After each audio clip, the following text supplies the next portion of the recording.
Hello folks, how's it going? I hope all is well. Tonight we are back with more Valheim, and I'm joined once again by my dad. Say hello. Hello.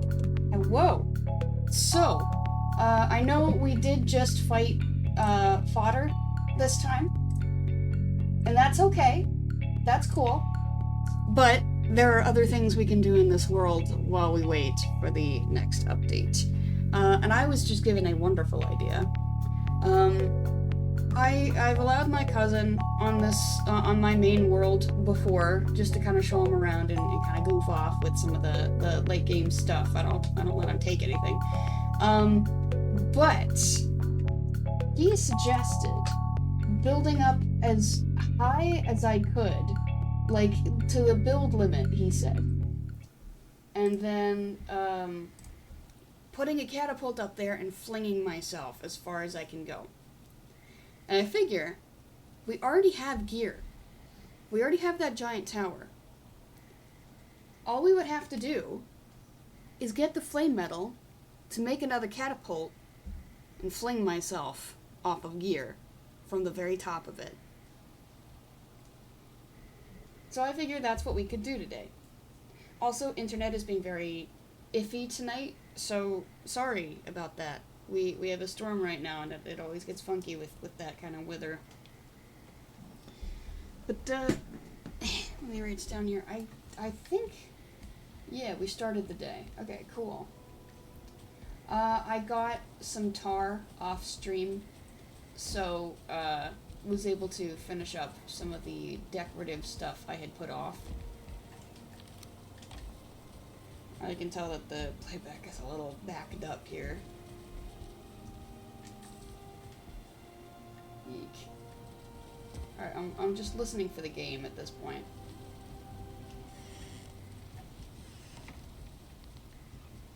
Let's see, here we go, let's come down here, put that in there. Wood?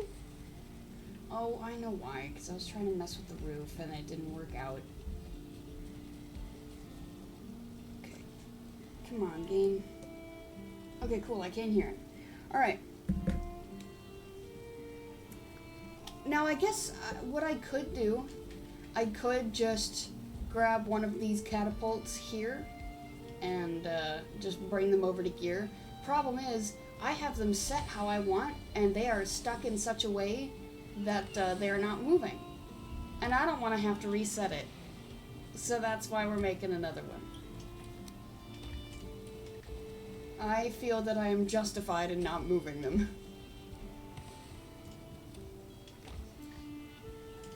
Know what I mean? Hear your words. I hope you can. You haven't displayed any I guess decreases in your hearing. You still hear pretty well. So I'd be kind of surprised if you couldn't hear me. Huh? Huh? What? Huh? Oh, yeah. I think another off-stream development was right about the Chard showing up at night. And I got to watch a Chard fight with a Seeker. It was a group, by the way, a group of Chard fellas, so it was not just one fella, it was a bunch of fellas. And, turns out there were two Seekers, I didn't realize at the time there were two. But, regardless, they did not fare well. Okay, so we've got 2 flame metal. What do we need for a catapult? 10. Actually, you know what we could do? And then the rest could be goofing off. I'm not using my battering ram at the moment, and the catapult up there doesn't need to stay there. So I could take apart the battering ram, use the flame metal to make a catapult, fling myself, go back, take apart the catapult, bring it back here, rebuild the battering ram. I could do that. I think I might do that. And then if we really want, it could be different if we want it to stay. But I think for now, we could just take this. I completely forgot we could just do that. Alright, but I will do that because I need a top off. Oh, and I was running around at the house at night in the Fenris gear, and that's when I ran into the 2 Seekers and the group of Chard. That was a little intimidating. I was like, oh yeah, it'll be fine, you know, I'll just kind of like tuck and weave, and oh no. No, I need to leave. I am ill-prepared, I don't have bone mass, I just need to go. So that was a little scary. And that's what prompted the battle between the Chard and the Seekers. Because I ran away and they ran into each other. But then a couple of the Chard archers actually followed me. I still had my flame metal armor in my inventory, so I was able to just put some distance between me and them. And then, you know, put on my stuff and then run back out there, because it was really just the armor that was the problem. And then it was fine, but where is gear? I think gear is on this floor. Over here. Big gear. There we go. So I'm not gonna fling this character off. I'm gonna get Guinea. I'm gonna fling them. I'm gonna see where they end up, because they will most likely die.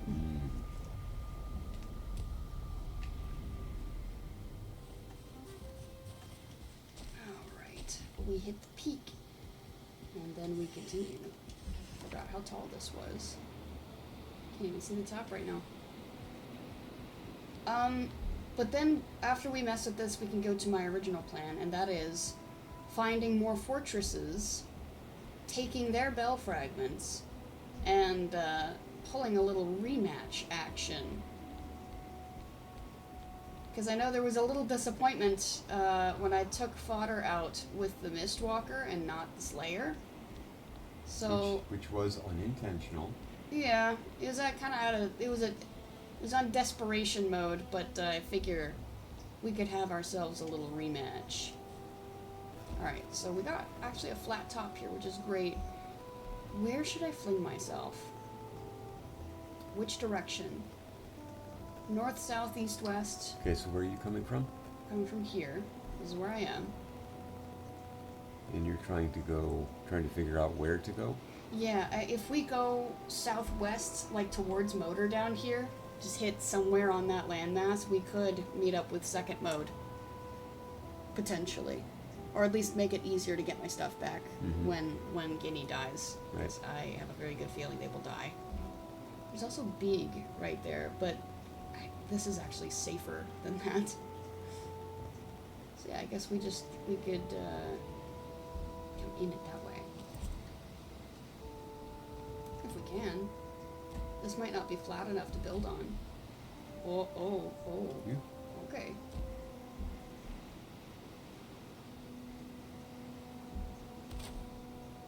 Oh, it's gonna be a little wonky.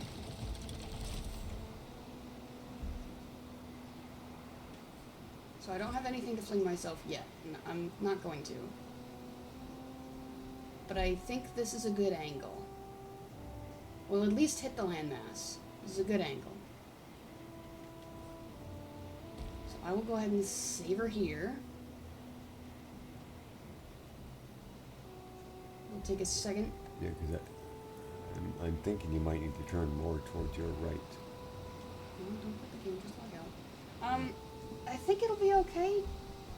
We don't really have a whole lot of options on how it can be angled because of the roof, the way that it is.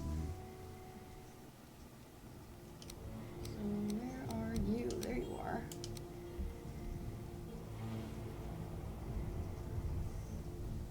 I wonder if it's picking up the thunder. Oh, our actual thunder? Yeah. We are in a heavy rainstorm with some thunder. Okay, good. You got... Yes.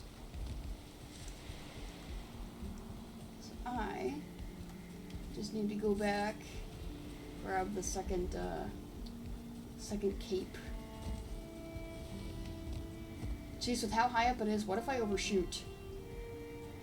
What if it goes past the point that I wanted to go?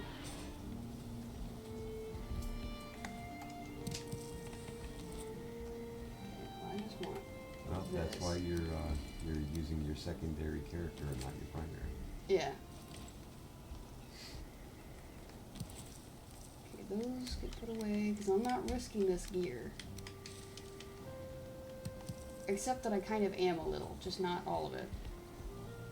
I'm gonna double check. How much does it take to make another one of these in case I lose this one? I don't know. Okay, well, I guess I'll just figure it out when I get back. Okay. I think it's right here. Yes.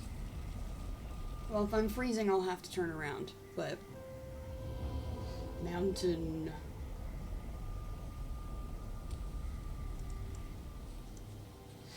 Yay, I'm not freezing. Okay.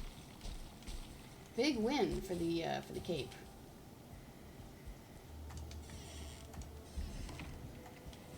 Alright, well, let's get up there. We have a lot of stamina to burn through.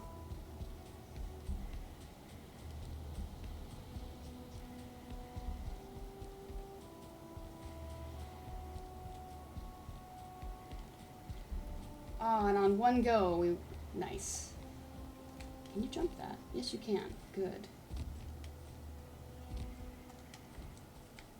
Okay.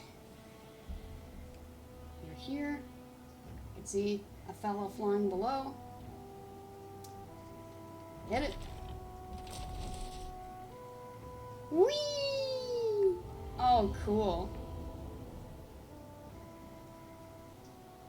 Yeah, that's the other motor mountain right there. We are sailing right over it.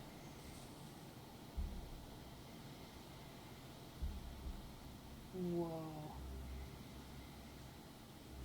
Yeah, see? Hi, motor. Bye, motor. Oh, we're over water now.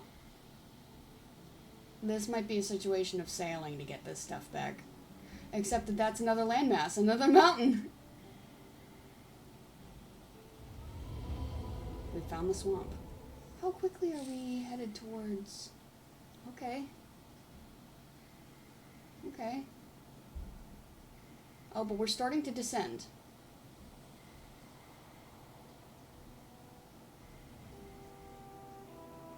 Okay.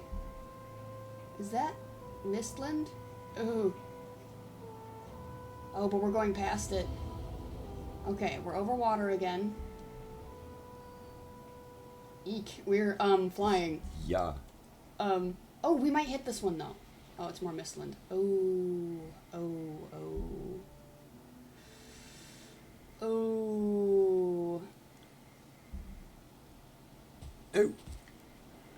Mistland.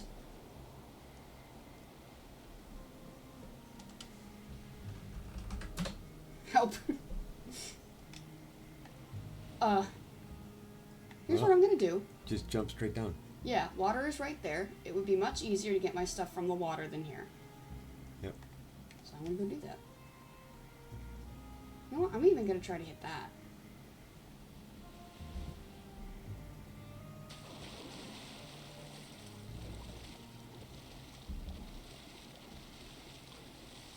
You should be able to make that.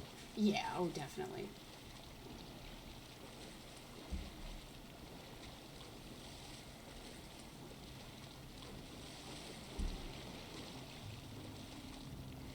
Problem is, what do we do next?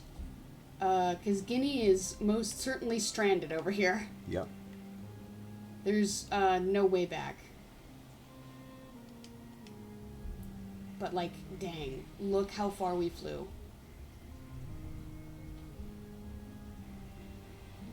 That was over 2 separate land masses. That is quite the distance. You know, reasonably, if I turned it around, I could fling myself to another place I've already been. I wasn't expecting it to go that far, I won't lie. Wait, that's the same landmass. You can see where it curves. That's all the same landmass. It's a pretty big one. Maybe. Now, this one is probably a separate one.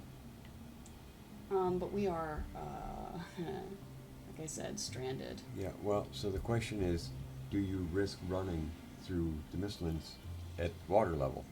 Oh, no. What we're gonna have to do, we're gonna have to die.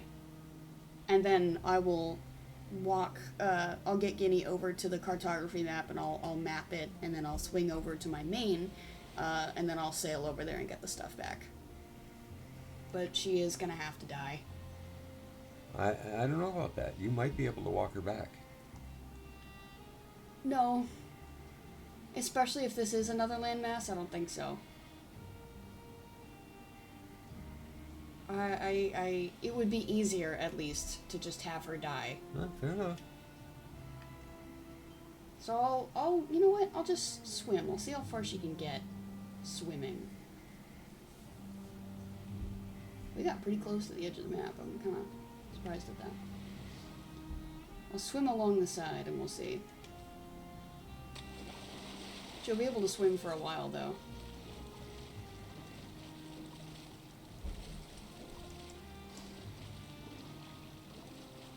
I don't think I can make that rock. I wouldn't want to be near that rock when I'm trying to get the stuff back, though. Pretty much just trying to make it easier for my other profile. Swim 15. It's not going to be there for long, but swim 15. Okay, we're officially in the ocean now. More mistland over there.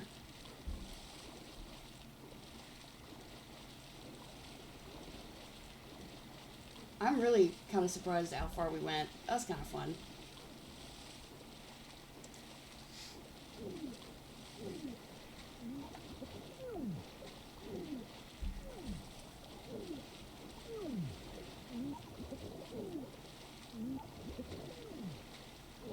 Okay, we shouldn't be too close to any of the rocks.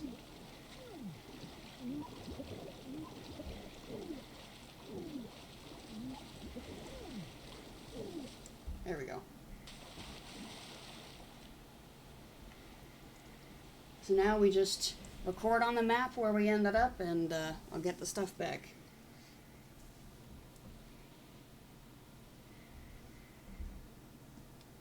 Now, if I were wearing better gear with, oh, I'm over here.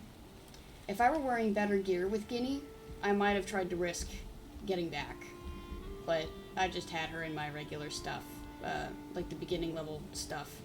So she would have died very quickly, and it would have been harder to get that stuff back. Hey, okay.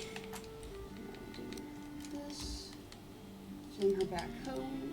She won't be able to fling back home, because the cape is gone. Okay. Okay, so I'll portal back. Well, kind of have no choice but to portal back. Alright. Fair enough. Because if I do the cape, she's not going to make the trip.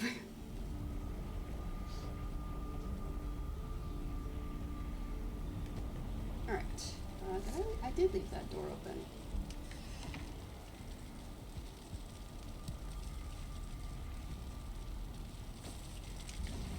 There we go. That was about to go out.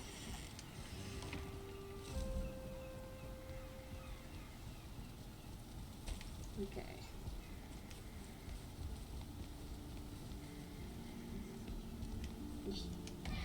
Alright, that over here.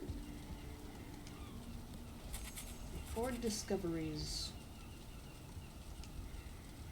Nothing to copy. Okay.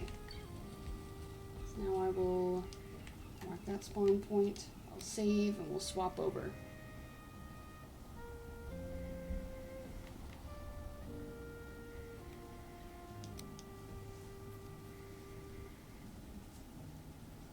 Hey, that'll give me an excuse to explore that landmass, too. There's plenty of mistland to hopefully find some soft tissue.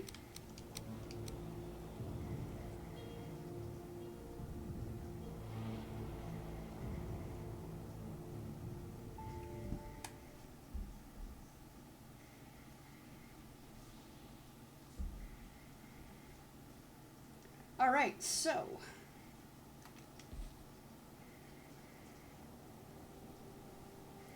just, yeah, drop myself off in here. Can I thread that needle? Should be able to. Yeah! Cool. Alright.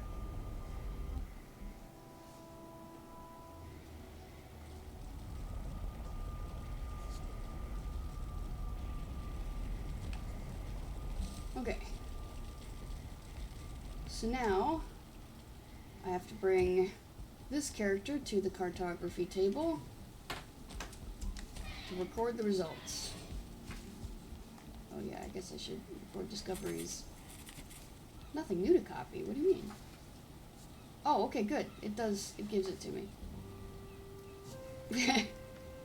Alright, cool. We also see right around where she died as well. So, what would be the quickest way to get over there? We could go to second mode, come down, build a boat, and sail around. Or we could probably just run it from there. Alright, well, I've kind of created a new goal for myself, is to go get that stuff back. And if we do kind of walk it, then there's going to be a lot of exploring along the way. Which I think will be very good and productive for us. Maybe that's what we could be doing. Just build a catapult, aim it somewhere that we've never been, send Guinea flying, have her die, and then the goal is to go get that stuff back. I see. She is serving her purpose. She is our guinea pig. Alright, I do need better... I don't need Ashland food, at least. I guess I'm wondering what I can get away with, food-wise. Because I'm running low on one of these. I can top up on that, and that's fine.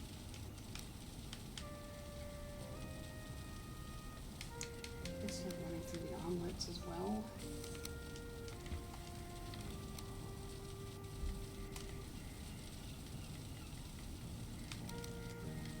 There we go. Like that. That weighs a lot, though. Like a 5 and 5 situation. Yeah, alright. I'll top these off.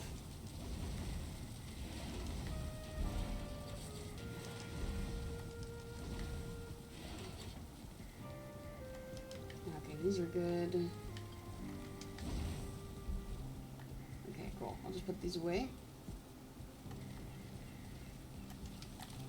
Got some time left on bone mass. I'll repair my stuff before we head out. And then I need to go grab my wisp. Because I do not have my wisp on me at the moment. You definitely have Michelin. Uh-huh. It's gonna be a lot of Mistland, actually. I'll keep the axe and the pickaxe. It's been a while since I've gone traveling with them. Mostly out of fear of losing them, but Mistland is a little easier to get my stuff back from than Ashland, so I think we're good. Okay. So now, oops. Come up here. Where is my stuff? There you are. That can go there, and actually I'm gonna put this. Should I put this axe back, or should I keep it? I won't be able to fight with it. I mean, I can fight with it, but it's not as effective as the other one. But if I can't get stumps, yeah, I'll just take this one with. I don't want to have to backtrack for stumps.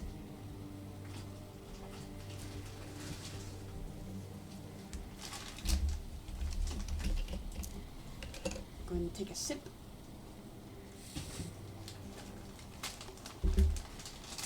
So you're working pretty hard over there. Yep, a little bit. Doing your puzzles? I was stretched out trying to get something, get to something. Get to something to get to something? Yep. I see. I need something a little different than... You mind if I snitch? Well, that depends. Mind if I snitch a pink one? So you've got mango, you've got lime, and fruit punch. That's 3 flavors in this one. Oh, there's a yellow as well. What is the yellow? Golden pineapple. Ooh. Can I try... What was the pink one? Where are you seeing pink? There's orange. Oh, I guess it's red. That's red. Yeah, that's fruit punch. Mind if I try a fruit, red and a yellow then? Thank you. Unlike the snake, they do not kill a fellow. Alright, where's second mode? Is right here. Okay, cool. Journey start. We go to get our stuff back. Apparently I've got a lot of pineapple to go through. Okay, so first and foremost... Oh, hey! There's more rocks up here. Oh, you know what? Before we even really begin, I need portal supplies. Yes, you do. I don't want to go through all of that. What is that red thing over there? Oh no, that's probably an egg. Okay. Just like that's probably an egg. Okay, so let me get portal stuff. Hold on. Let me get portal stuff. I'm going to name these though, because we're definitely keeping them. So I'll set them down, name it, and then as we're going around, I'll name the one that I set down and whatnot, so that we don't have more empties to come back to. Okay, so portal supplies. So yeah, this is mostly decorated. There's some things I still need to do, but at least this section up here is done. So it matches the other side now. It's even spaced out properly. So yippee. Okay, so that means I need... Am I going to have enough fine wood? Oh, yeah, okay, I'm good on fine wood. Alright, but I need enough for 2. And some wood to do that. That's the certs we might have issues with. Eek. Okay. Well, I already knew I needed to go dungeon diving at some point. Okay, that'll be enough for both. Go ahead and put the rocks away, because I don't need them for anything. And I can probably just prep one of these bad boys. Yeah, let's grab one of these. Set it up on the 3rd floor, awaiting the next portal setup. To drop things off. So I think it'll sit right here. This is where the next portal will be.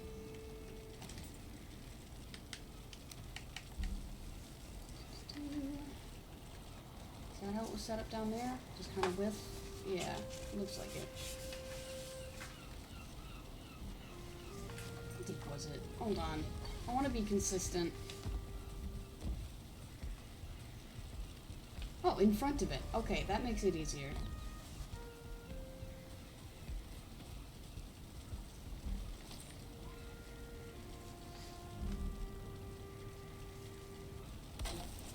Okay. And I will call this... you know what? I'll call it pineapple.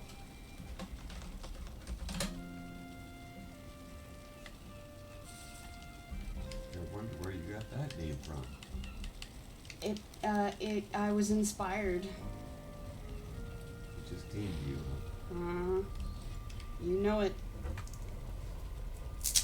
It came to me in a flavor.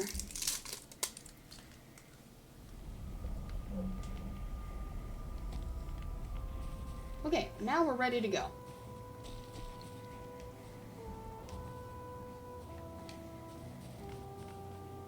So because we have the freedom to do so, I'm gonna jump down.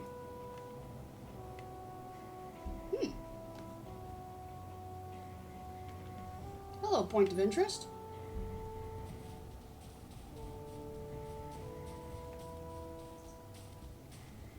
What goodies hide here? Ooh. Yay, onion seeds. Would it be good to take this apart? Yeah, I think we could manage that. We've done it before. Yeah, dismantle it for supply, sure. Mm-hmm.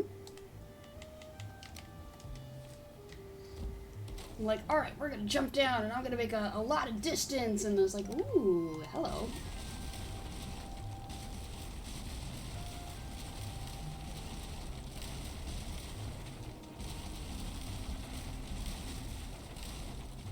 Oh shit, hey man, how's it going? Kinda caught me at a bad time. No.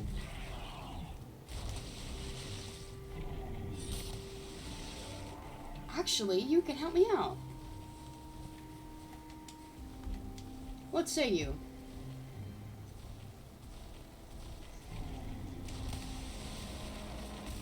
There we go. That was a good hit, man. Alright, hit this now.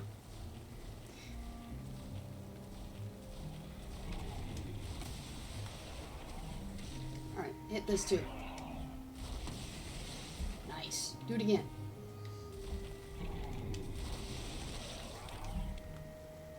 You are a doll.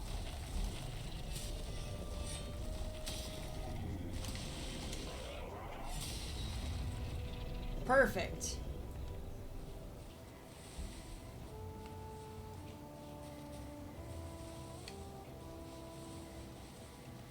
There's only one tiny bit standing, but that's okay.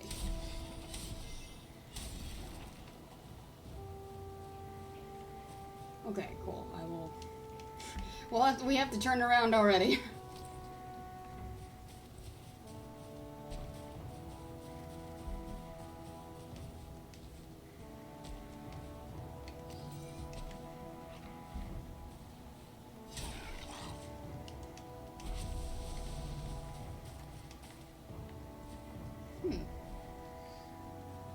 Interesting looking rocks right there. Alright.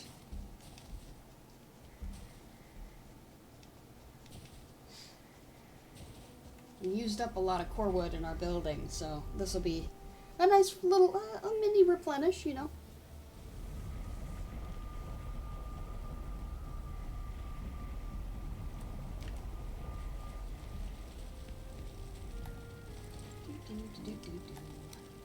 Nope, give me that back. I need those. You can have this, though.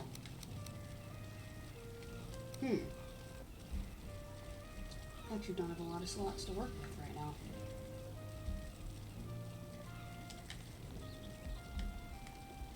Here's what I could do then. At least for the moment, I don't need those things. And for the moment, I don't need these either.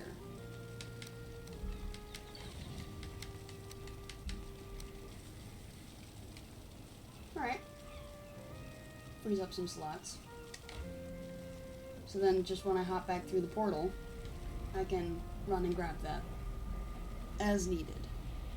Just set down the portal and come back, right?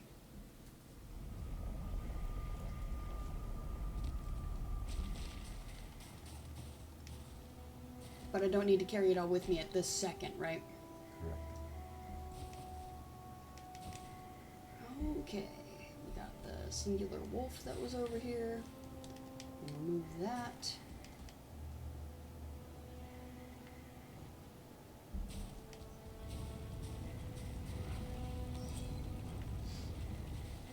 Another one.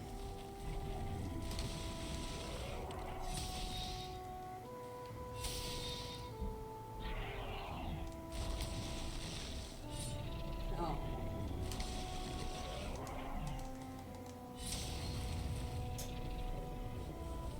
Yippee. And I found a reading rock by accident. Yay. What say you, Runestone? Oh yeah, the drakes. Okay. Makes sense, far down the mountaintop. It's either going to be drakes or wolves.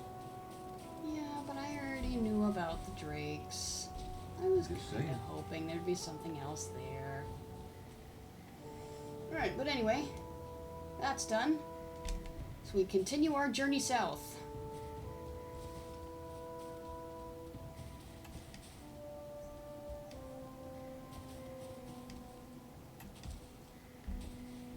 Alright. Oh, there's another building over there.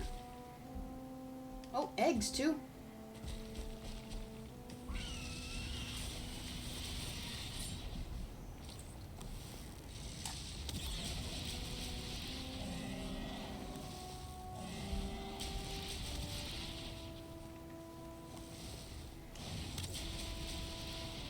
That one's dead.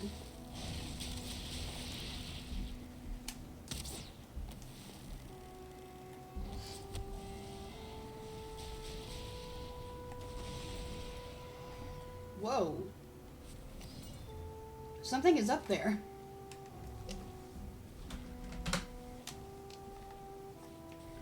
another golem?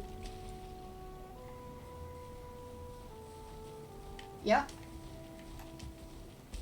A lot of golems today.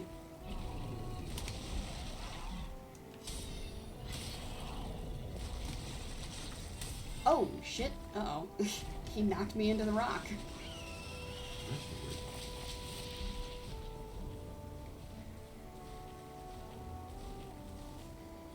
Come here, please. Ow.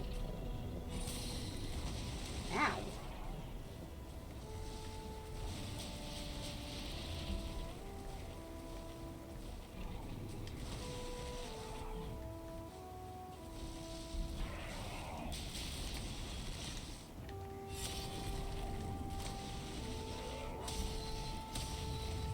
There we go.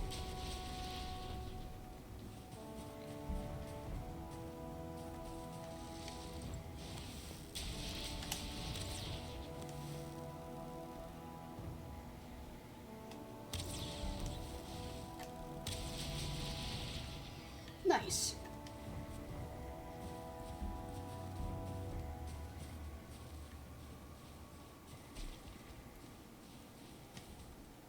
Well, I see you fell down this way. Another one?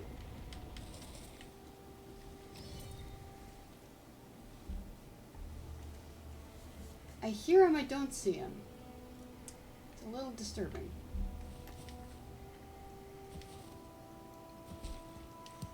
I see the building. I don't have enough carry weight for the dragon egg. Are you gonna mark the nest? Oh yeah, I did. I'll have to come back up for it. Yo, is that a 2-star? It sure is. Hey buddy, how's it going? A great warrior of old, hiding out in his old abode.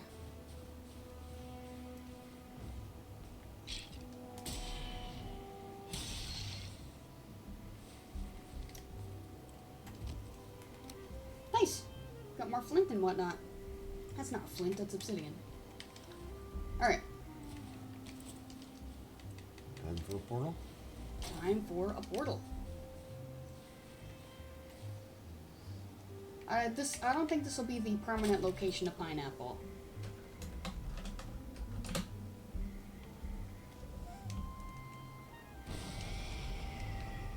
I just need a spot to be able to carry things back and forth.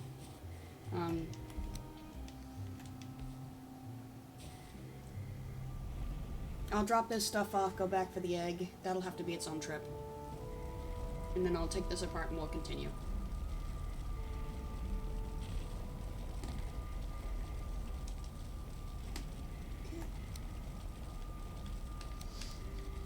Drop off. Perfect.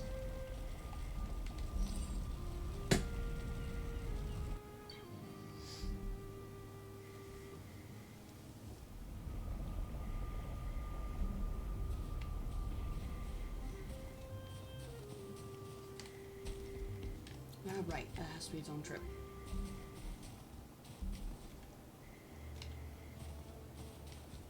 I did mark egg on the map. Wolf over there. I do kind of want to see though. Because I know a golem popped up. Excuse you, I'm busy right now. There he is, he's down there.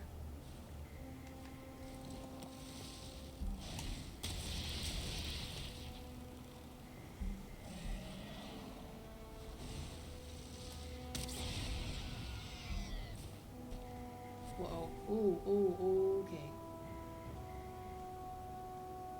Come back.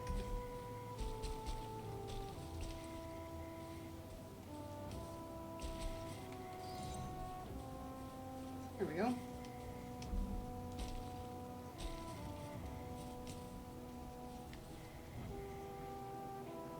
I wonder if he's fighting wolves right now.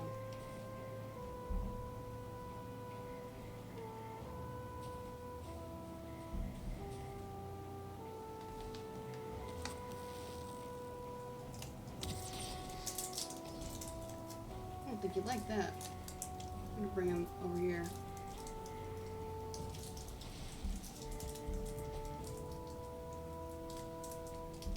would. I don't think he can quite figure it out. Oh yeah, he did get that wolf.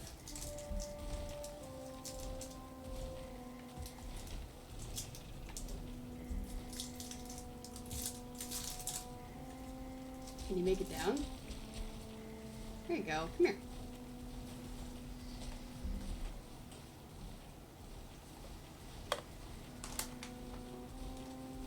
Cool.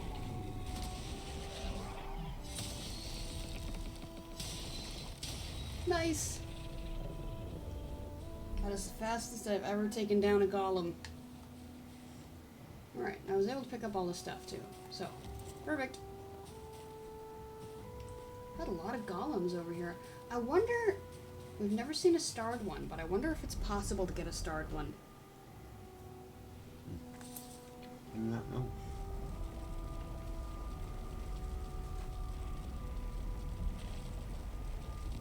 Alright, drop this stuff off, including the 2 new things. New egg. We're running low on those eggs, I know we are. But I also didn't stop to pick many up. Because they're just for boss spawn, there's really nothing else. I guess we could try to decorate with it.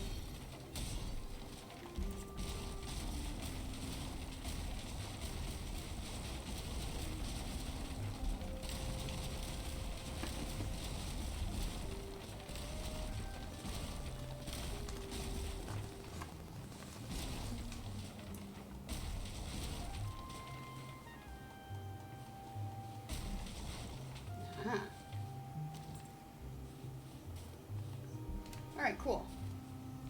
That's the end of that spot.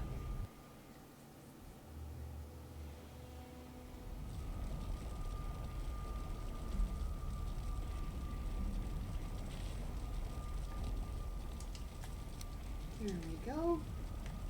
It's starting to get a little late, but given that we're in the mountains, I think we'll be okay to keep traveling.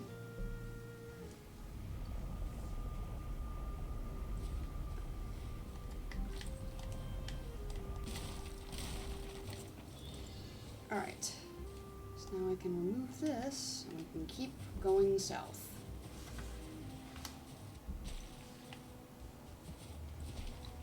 We headed to the plains next.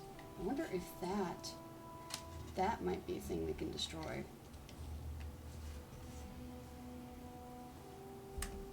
No, it's kind of looking more like that's a runestone.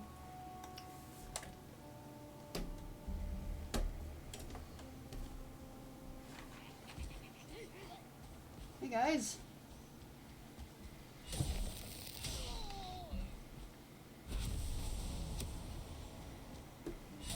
Tackling. Yep. I ran into a 2-star fueling yesterday, a 1-star and a 2-star, and I was running around in the Fenris gear, so they did a lot of damage to me. Where we live. Oh yeah. I've read this one before. Yeah, okay, that one is a big rock. Okay, so where are we going now? We need to keep going this way.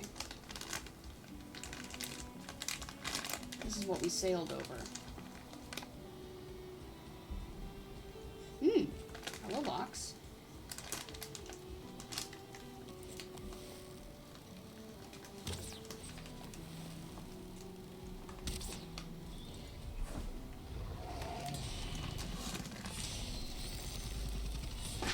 Ouch. There we go.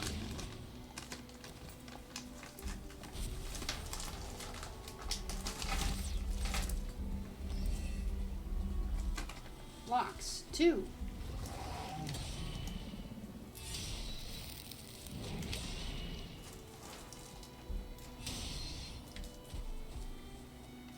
Okay, he was a little poisoned. There we go. Taken care of.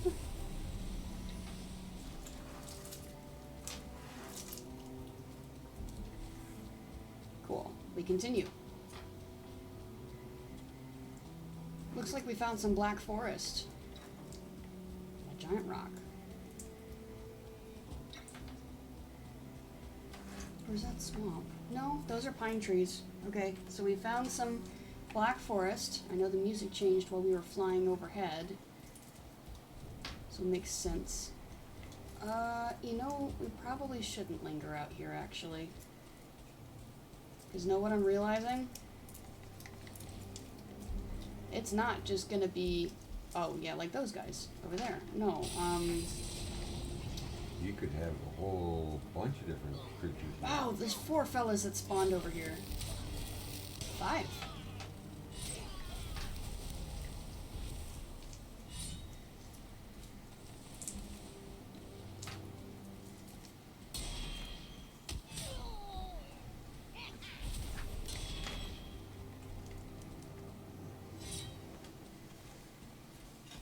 Oh, come over here, man.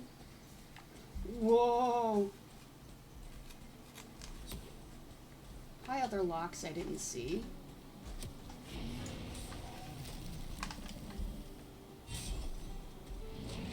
Ouch, okay.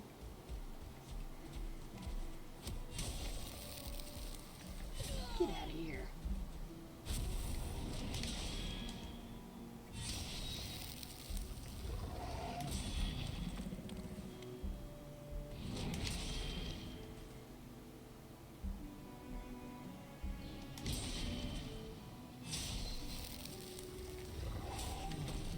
Okay, I whiffed that one.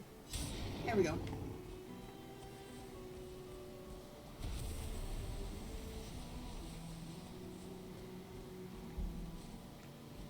Yeah, charred fellas and seekers. It would not just be plainsfolk out here.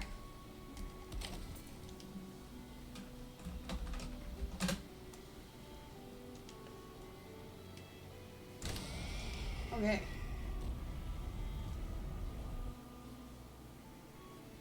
Well, we got plenty of black metal from that and some locks. I was kind of hoping we'd get a golem trophy while we were in the mountain, but alas. Okay, so I'll start getting this to the smelter.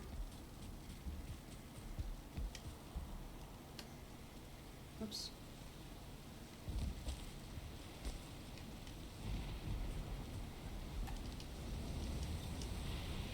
Alright, cool. Was that full? Yes, that was. Alright, is there anything else? Throw the 6 wood in there.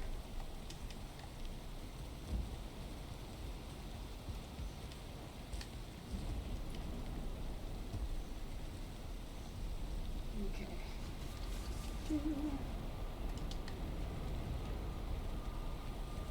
Go ahead and do our dump while we have to be home.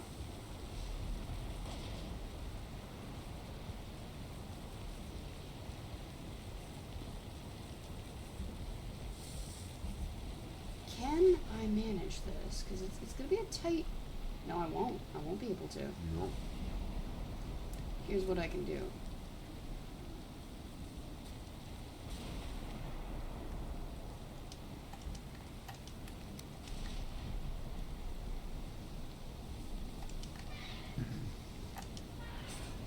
Aha!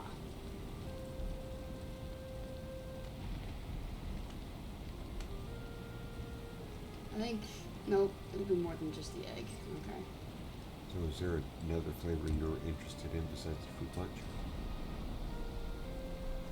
Like the peach, the Whoa. lemon, the strawberry, the regular pineapple?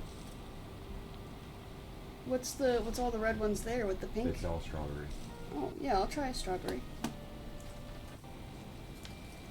Thank you. My dragon eggs. I think it was the orange because there's only one left. Oh. I mean, how dare you? Okay. Still encumbered, it's fine. Alright, over here. And then let's get this core wood over here. Oh, no longer encumbered. Yippee. Alright, we got 2 sets of rock in here. Okay, I don't remember where I put the obsidian. I think it's over here. And this is where all the mountain stuff went. Crystal, yes, obsidian right here. Perfect. We do have, oh, teeth. Drop the teeth off.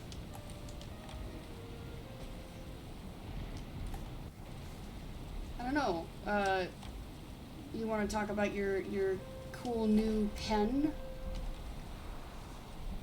Because you did get a new pen. I got 9 new pens. Oh, that's right, you did. I bought a 5-pack of one style and a 4-pack of another. So of the fountain pens that I started collecting a while back, I finally worked through the first 5 that I had, and started actually breaking one of the components inside. It's what pierces the ink cartridge. There was a name for it. Yes, It's not a piercer. called a feeder. Oh, a feeder. Oh, it's the black bit, isn't it? Yeah, yep. That's the black bit that you can see underneath the metal nib is what they call it. The metal nib is what actually contacts the paper. The feeder is what feeds the ink to it.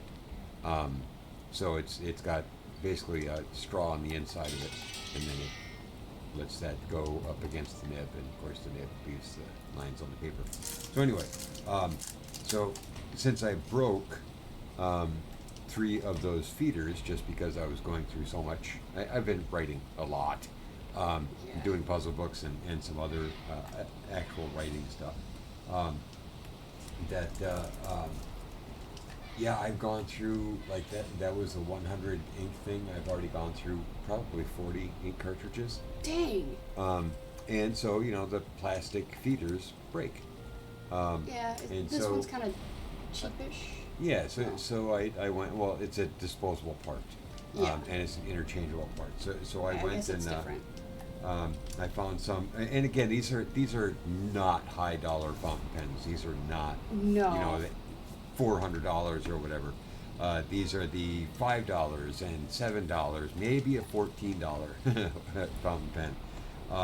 So really, they're low end, everyday kind of stuff.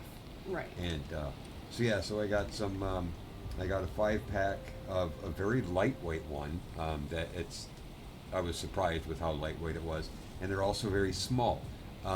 So it's just very light in the hands. Yeah. More of what I would attribute to if you were going to be handwriting a book, you would want something like this because it's very light, glides over the paper easy, it just does either that or even doing artwork. If you do line art and stuff like that, it would work well for that. And they're all just multicolored, striped. It's kind of like a zebra stripe almost. Various colors, blue, green, red. Then there was a solid silver, and I think the black was a striped as well. I'm rocking the red one, and I think you got the solid silver. Yeah, I got the silver. I haven't had ink put into it yet because I'm still working on another one. Yeah. But the way that you've been talking about, it's lighter, kind of easier on the hand, doesn't cause as much fatigue, and then also you Right. could probably draw with this. It really intrigues me. Yep. And so then that was the 5-pack. The 4-pack that I got is actually, a duplicate of the same one that I had before, which is, I would call that a medium weight pen. So it's good for, and it's a larger diameter, so it fits in my hand. I've got large hands, my hand span is 10.5 inches. Jeez. So I've got a large hand. When I buy gloves, I don't buy larges. I have to buy extra large. Otherwise, they're just too small. When I tried buying the driving gloves and stuff like that, and I bought the extra larges, well, unfortunately, they were the Asian extra large. Yeah, and they size things a lot smaller. The equivalent is like a medium to a medium plus American size, North American size. Mm-hmm. So they're a little small on me. They work, but they're a little small. So anyway, so the original pens that I got are a larger diameter. I think they're so like these ones here are 12 millimeter diameter, which is a little less than half an inch. The originals that I had were 14 millimeter which is obviously over half an inch. Um, and so I've got, I think, 10 of those now. Well, I had 10 because I gave you 3. No, I gave you 3, and I kept 7. Yeah. Of various designs. Like you got the checkerboard, and then you have, I think they call that the golden rose or something. It's a burgundy with kind of gold-colored acid drops, is what it looks like. I think you called it something else when you gave it to me. I did, but then as I was doing some research, I found the actual name for it. Actually, if you close out of here for a second, it's saved on your machine here. Oh, it is. So just go to your desktop. Mm-hmm. No, just go to your desktop. Oh, I see. You're talking minimizing things. And check and see if in file of dad, Oh. if fountain pen's in there, open that spreadsheet. He made a spreadsheet. I did. Yes, because I started researching different vendors. So go to inventory, second tab, Second. look at the bottom. Oh. It says resources inventory. Okay. Oh, wow. Yep. You have all of this right now. Yes. Yeah. So like I have the shimmering sands. So actually, if you click on that first one where it says shimmering sands, some people call it shimmering sands. Some people call it fluorescent black. It's black with silver sparkle in it. And if you just down arrow. Then I have a frosted black or a matte black, so it's flat. And then I have steel. I have 2 steels, just because they're part of a set. Ice flower red or golden flower. That's the one that you have.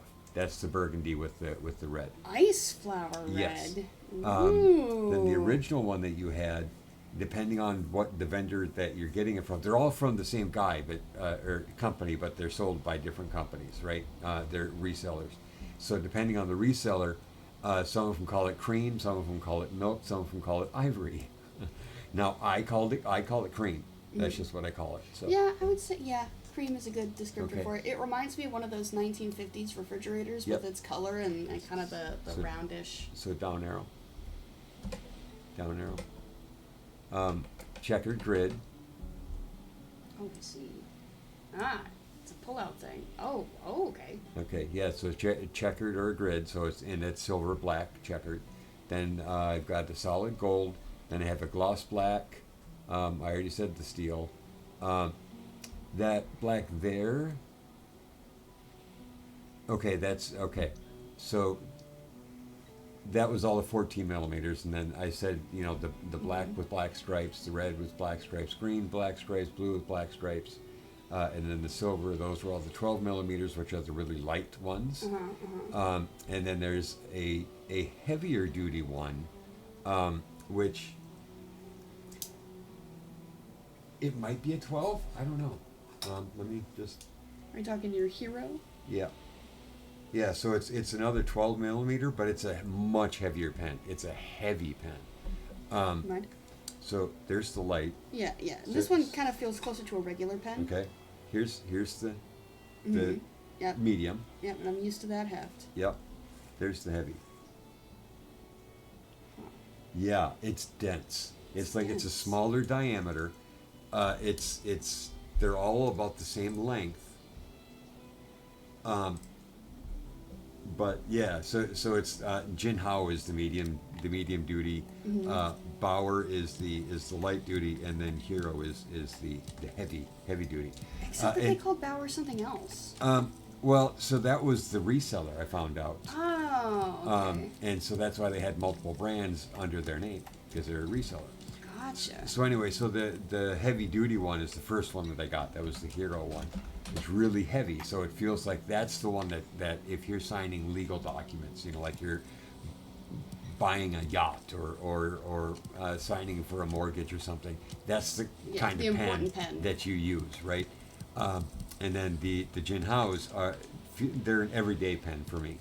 And then the Bauers feel like I said, more like an artistic pen, or if you're going to do heavy duty writing for a long period of time, Yeah, you're going to 'cause- write a thesis or essays. Yeah, because otherwise you're gonna wear out your hand. Trust me. Right, and so the Jinhao is more for you're taking notes in the meeting, kind of a deal. Or like I do a lot of puzzle books, so I use those for the puzzle books. I just like the feel of it, and plus, I wanted to develop my skill with a fountain pen because I've always been intrigued by them, but I was also inspired by a game. I've always wanted to learn how to write with a quill or a calligraphy pen or so on and so forth because of a game that came out in the Was it Myst? late 80s, early 90s, which was Myst. And so that whole series, Myst, Riven, Exile, are the first three. I think there were 7 altogether. But those are the first 3 games anyway. And, so I'd always kind of wanted to learn how to write with a quill or a dip well or calligraphy pen, whatever you want to call it. And come to find out there's a whole mess load of that stuff that's out there. Oh yeah, you can get real into it. I mean, you've already Really, really discovered into it. with even just the fountain pens, you can get real into it. You can Yeah. spend a lot of money. Yeah. There are some pens out there that are like, wow, that's how many was that? That's 3. Yep. There are some pens out there that are uber expensive. I Yeah, just they're got like double. $600. Double? And so like I have a new one, a brand that we have not tried yet. That's actually it's on its way. It's like en route. Yeah, it should be here tomorrow, really. Oh, And it's a brand I haven't tried, and it's actually on the more expensive side. It's a $20 pen. whoa. So ooh. Really, really And, spending the compared big to bucks. $5 and $8 Yeah. pens, $20 pen is a step up. Everybody.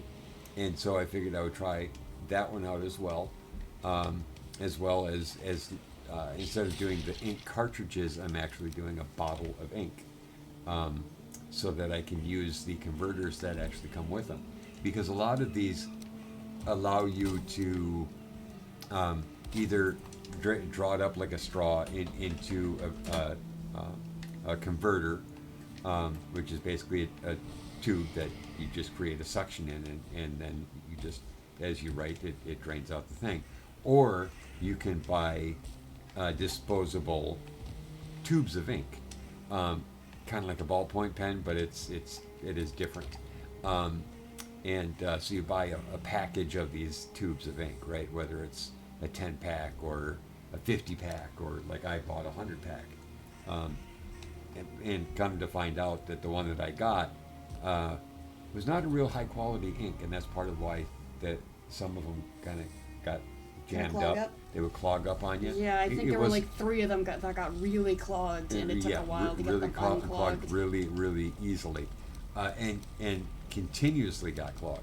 So I was having to clean them just constantly, and of course now I'm learning as I'm doing more research that there's maintenance that you're supposed to be doing with these on a fairly regular basis to prevent that from happening. Like every time you swap out an ink cartridge, you really should be doing a light clean, and then every once in a while you do a heavy clean where you dismantle the entire thing in all of its components. So the metal nib versus the plastic feeder versus the So you barrels take it versus the completely blah apart. blah. Take everything completely apart. And you're putting dabs of grease on this and so on and so forth. Grease. So yeah, I mean you're dismantling it completely, and then lubricating stuff. And so part of the reason for the grease is a lubricant, and Right, the other yeah. part is also to seal it so that the ink doesn't just squirt everywhere, right? And eventually I'd kind of like to try the old fountain pen where it's not a screw type draw for the ink, liquid ink it into a bottle. It was actually a lever action, like an old rifle.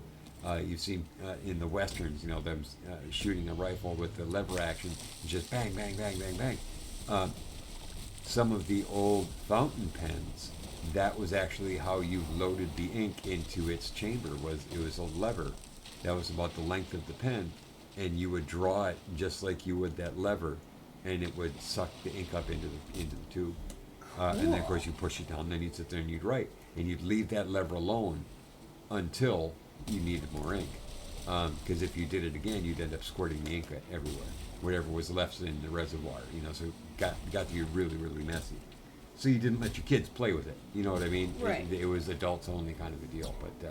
But it is either that or it was dip well. And there's just something about that feel of a historical nature. It's not a nostalgia, but it's just the, I don't know. There's just a mental association of more authenticity instead of everything being disposable. Yeah. Something happened here. Yeah. You hope it's a miracle, but probably not. I'm gonna say it was a lot of the Greylings and stuff like that met up with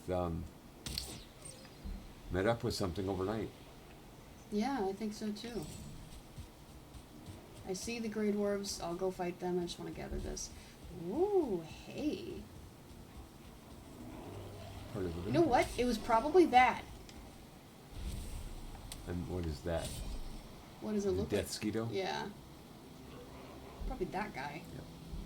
So yeah, so I'm still on my my fountain pen excursions.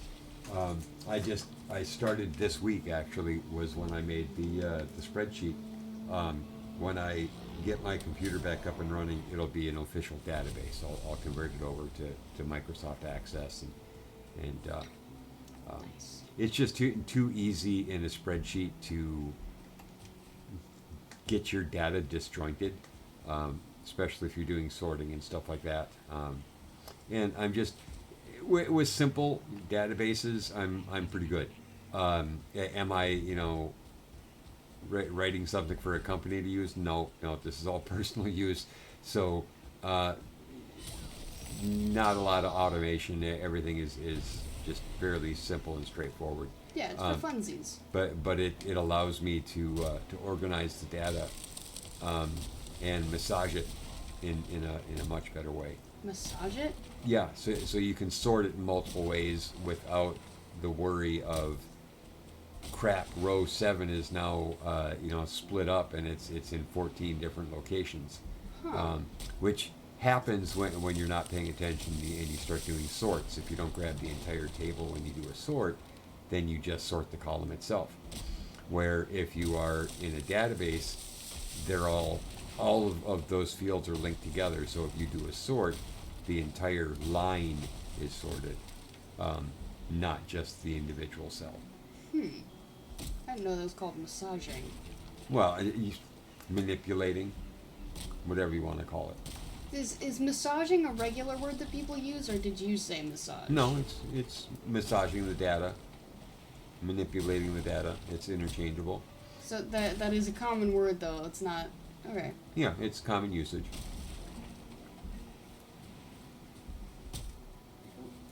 It's just there's a connotation when you say manipulating that you're you have like an agenda. You're trying to prove a point. You're going to change things, skew things to prove your point. That's the connotation when you say manipulate the data. I see what you mean. It's that you are changing it to suit your needs. Where if you say you're massaging the data, it means you're filtering, you're sorting, you're compiling, I see what you're all saying that kind now. of stuff. It didn't occur to me in that moment that manipulating might be a bad word to use in relation to data. Well, because typically when you are messing around with statistics, it's really easy to really manipulate your data. When you're doing surveys and stuff like that, there's Right. a lot of things you can do to truly manipulate. Yeah. Yeah. You can skew it to fit your viewpoint. Exactly. So that's And why that happens all the time. I say massage when I'm talking about data Let and me stuff. see now. It makes sense. Because I'm not trying to be whatever. Yeah. I'm not trying to do anything untoward. Right. Trying to be straight up and honest about it, but I do have a question going back a little bit. Have you ever tried to write with a quill? Like someone had a quill and they let you use it? Long time ago. So there was I grew up in Minnesota, the southern suburbs, and in St. Paul, the state capital, there was a fort on I think it's on the Minnesota River. It might be on the Mississippi River. I'm not sure. It's one of the two because they're pretty close together at that point geographically. But it was called Fort Snelling, and it was right there on the river.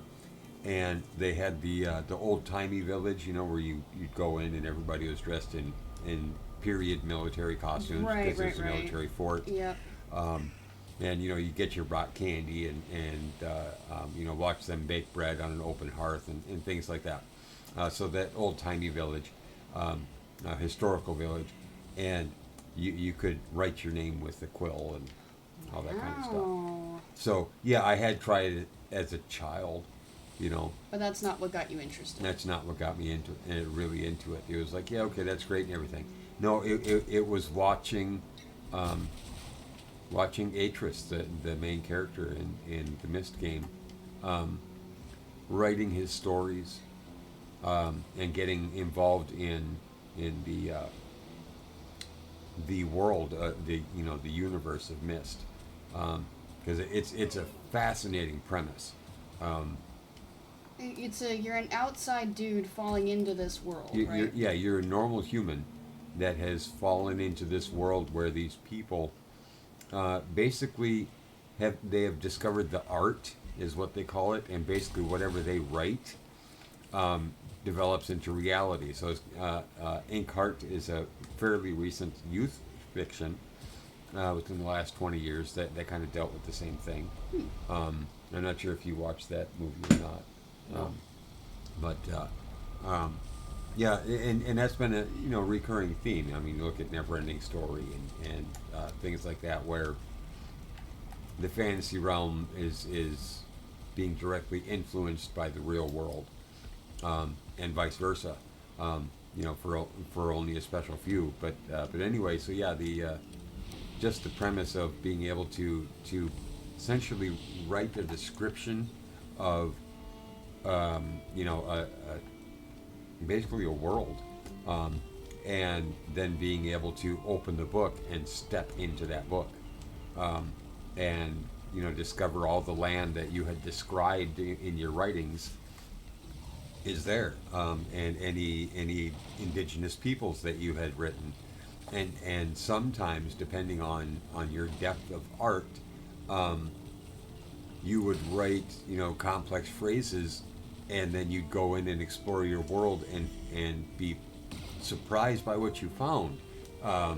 Like kind of like in the Tron, the second Tron movie, how the spontaneous group of people showed up, and so they were like the future of mankind, blah blah blah blah.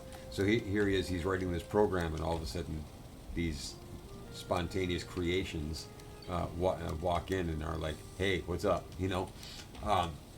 And so they were not only having, entertaining themselves by writing these descriptions of places and then going and exploring those places, but they were being surprised by their own creations because it was kind of a lost art. Only some people knew how to do it. Not everybody did. It was a specialty thing, and there's just a whole world there, a whole universe that I was exposed to in a very impressionable time of my life, and so yeah, that's always stuck there. Makes sense. Did they ever get into like how it's different from like writing normally? If you didn't have, so you had to have special books. The paper itself, the media itself, was special. The inks that were used were special, and you had to match different inks with different types of papers, with different in different bindings. All did different things. So there was like an alchemy aspect of it, as well as the words themselves. You had to essentially know that language. Oh, So is that the alphabet that you run into? so yes, you had to know their alphabet and which symbols were ideograms that each symbol stood for a word versus each symbol stood for a letter or a number. All those things all played together and took a lifetime to master if you ever mastered it. It was a lifelong pursuit, and you were basically selected as children, and yeah, those that were the writers, and I forget their names. They had a specific name for it, but those that essentially were the creators of worlds through their writing um, were the elite within their society. And for those that are into the hollow earth theory, that's actually you come to find out that's where their world intersected ours was actually subterranean in the deserts of North America. I wondered about that. I was like, how does someone just randomly fall into another world? Yep, because you fall into a chasm in the desert, and you fall into their world. Now, is it ever like confirmed that your character gets to go back home? Because I'm assuming it's the same character through these different stories. It's the same character through the first 5 stories, because you're introduced to the man, then you're introduced to his wife and his 2 sons, and then later on you're introduced to his daughter as an infant, and then in another installment she's like a young girl, and then in the last installment she's an adult. So time works differently for them than it does for you. So Right. But you age a lot slower, I'm assuming. differently, because Just differently. depending on what world you're in, time works differently. Yeah. So yeah. I mean, so there was a whole lot of stuff there just to keep you interested. I seem to recall. I think I've seen the ending of one of those Myst games. You saw the ending of Exile, which was the third one that had all the symbols that you remember, because they actually ported it over to Xbox. Oh. And they had also ported it to the Nintendo DS. What? Oh yeah, they did. Because one of my sisters yep, has it. your oldest sister had it on the DS, and then I found it for the regular Xbox. But I have all of them for the PC. I mean, that's what it was developed for, was the PC. And yeah, so you'd seen the third one in 2 different locations, but you haven't seen all the others. Except, well, you bought Myst. Yeah, I've got it on my PC. Yeah, for Steam, yeah. Through Steam. Yeah, I think the others are also on Steam. I believe they are. You know what? We can look at that right now. If I just go to store and then search Myst. Yeah, we got Myst. We have Myst Masterpiece Edition. We have Exile, Revelation. No, so hold on. So Myst is the first one. Riven is the second one. Exile is the third one. Revelation is the fourth one.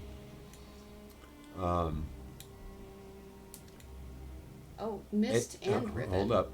End of Ages is the fifth one. Oh, where? Oh, I see Through the Ages, End of Ages. Uru showed up in there at one point, and the Path of the Shell was an add-on for it. Oh yeah, Uru, Complete Chronicles. Yeah, because that was supposed to be an MMO. I should go in and put these on my wish list. Because I don't have I do have a disc reader. Well, I wonder what Myst 30th Anniversary Collection is. Go up 3 there. Includes 7 games. So it looks like it's the entire thing. Yep, we have Uru, we have Myst. Wow, they have Myst and Myst Masterpiece. Right, okay. We have Revelation, Exile, Real Myst Masterpiece Edition. End of Ages and Riven. What's Real Myst? Experienced one of the first 3D adaptations of the renowned puzzle adventure game Myst. Yeah, it went from a 2D to a 3D. I see. But it's the exact same game, just completely revamped visually. So they put 3 versions of the first Myst in this bundle. Yep. I see.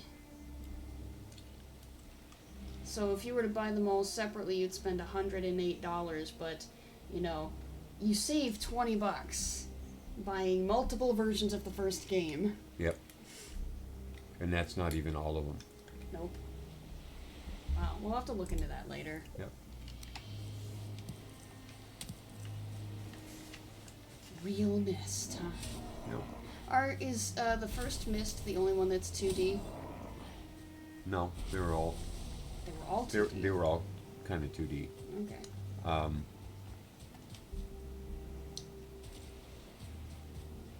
suppose And really, it's not even truly it's a weird mixture of 2D and 3D. It's like their first attempt at 3D.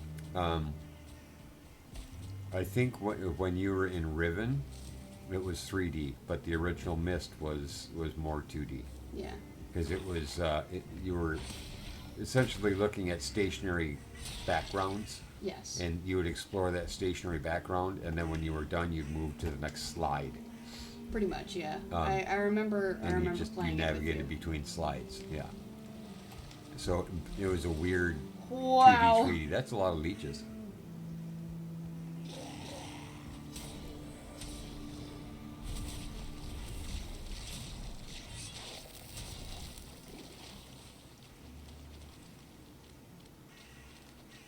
Is this all there is for the swamp? Is just this little section? Really? I think so. I think it's just this little blip.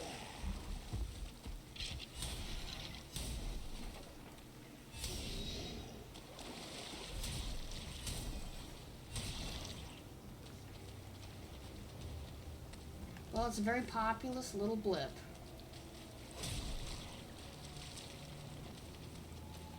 Huh.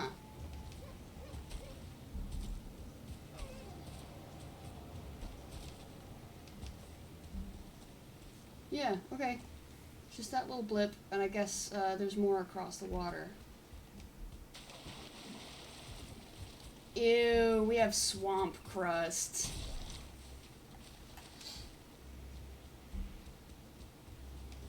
Oh, I left something over here.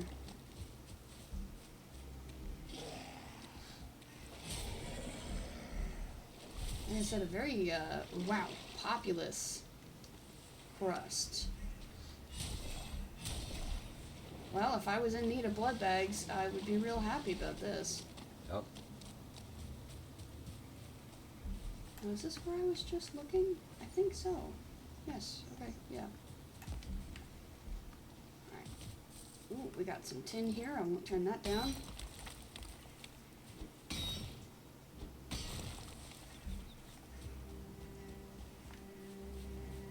Ooh, is that 2 dungeons side by side? I cannot see it. It kind of looks like it. Might be. At the very least, it could be a burial ground right there. A very populous little burial ground.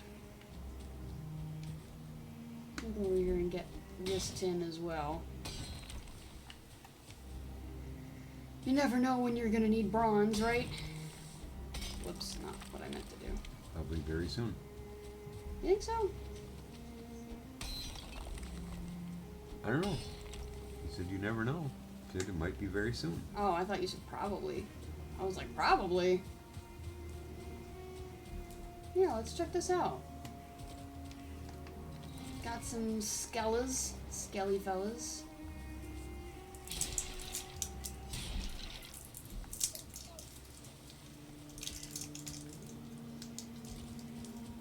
Oh, no, it's a single. Okay, it was just sideways. I got real excited, but it's just sideways. Alright. Got my hopes up. That was quite the rambling conversation about fountain pens and early 90s computer games. Sometimes all it takes is one spark. Yep. Okay. It wasn't connecting for a second. I was like, what did I do? Yeah, I don't know. I've been trying to think about, as far as, like, writing notes for games and whatnot. I've been considering doing perhaps a no map run of Valheim. Not streaming it, really just for myself, because I know after a while people will get tired of just the same game over and over. But was thinking, I've seen certain posts where people are like, hey, you know, I'm trying to play a no map run of Valheim, any tips? And a lot of people were like, make your own map. Like, I'm not just saying write notes, make your own map. Of course, you won't be able to see yourself on the map, not like in game, but having a map will help you a lot. So the challenge goes from, you know, having no map whatsoever and relying solely on the game to how accurate are your cartography skills? Like, how well can you actually, like, make a map? I was like, you know, that does sound kind of fun. So I might dedicate one of my notebooks to Valheim mapping. I think that would be pretty cool. Alright, well, I gotta mark this dungeon before I forget about it, because I will. That's not how you spell dungeon. There we go. Now I'm gonna go in this dungeon, and we're gonna try to get some certs. Every single door is open. Hey, man. How about don't do that? I mean, I guess you can. It's not really gonna help, but you can. Alright, cool. Okay, there's another door here. I might need to make multiple trips. We'll see. Okay, so this side's completely empty now. That one was quick.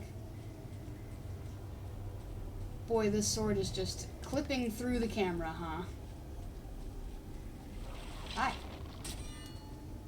That guy actually startled me a little. I don't know why I was startled. He's just a skeleton. But he startled me. Okay, that one was a small one. Maybe I'm wrong. Maybe it'll be fine. It'll only be a one-trip situation. This is, realistically, this would not be a place you'd want a great sword like this. No, a little tight. A lot of fellas in that one. Is there a spawner here?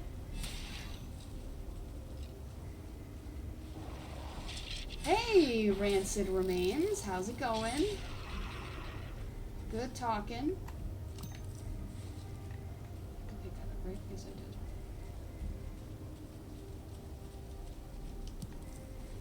Nice. A few more certs.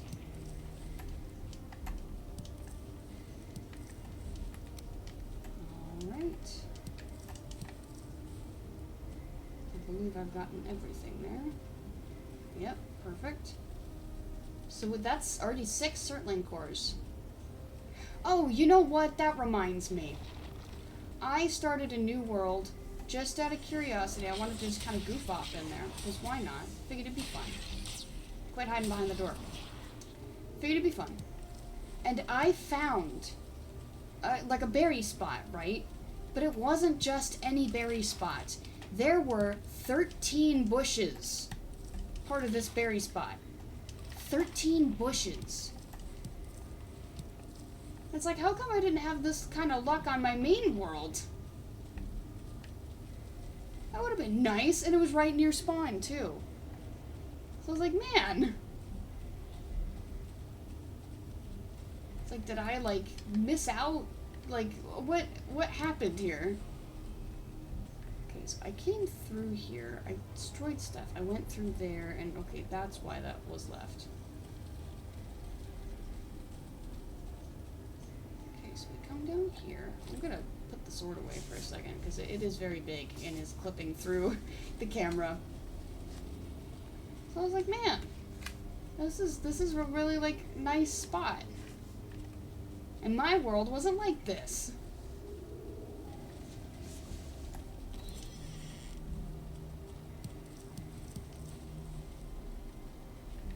I feel like that world was just so much more plentiful, and it confused me because there are sliders that you can use to make make materials show up kind of in abundance, right? Like more plentiful than they would tend to be. But I didn't do that. It was just completely normal. None of those modifiers to at least items. And it was like, yeah, you got a patch of 13. So I specifically marked it that there were 13 berries in that spot, because dang.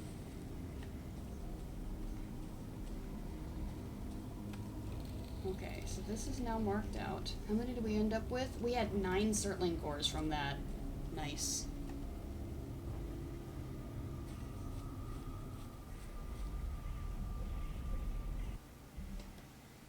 Yeah, it was berries galore all around the place. It's like, you know, my world didn't start like that. I mean, I know I cleared a lot of it, but I actually, like, made sure not to destroy any kind of bush, because I wasn't sure what the difference was between berry bushes and regular bushes. That's just how many this world started with.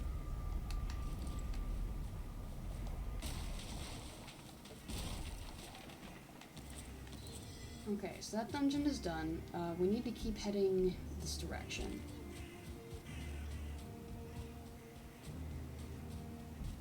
Looks like this was a strip, and we're back in the plains. And it's wet over here, so it's gonna be raining. Okay. Alright.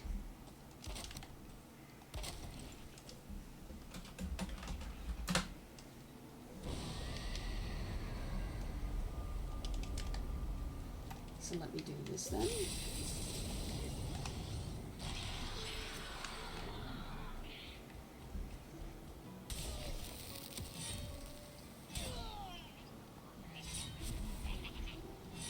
Dang it.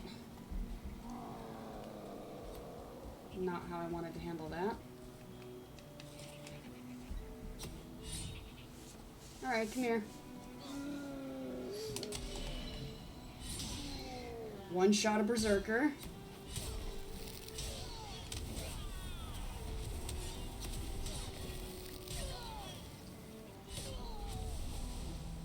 There we go.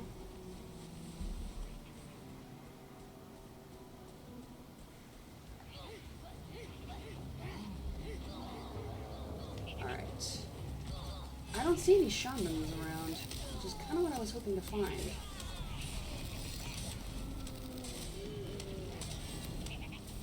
Jumped in the middle like this either.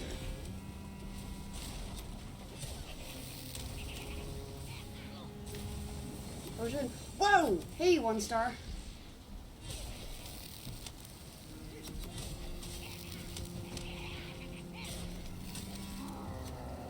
I might have gotten a little overzealous.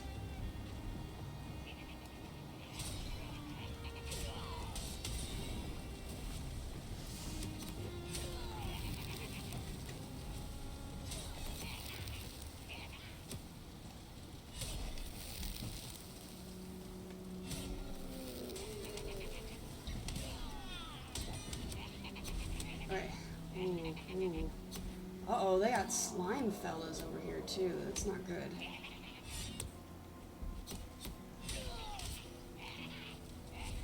Use for bone mass.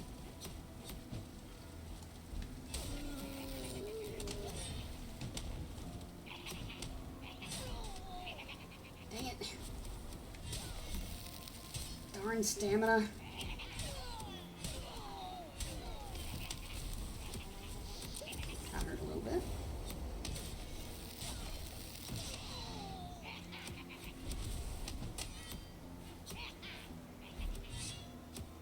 maybe not over here, per se.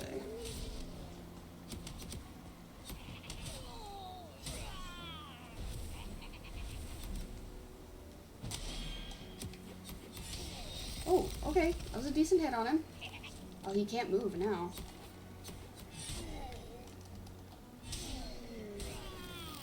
One star taken care of.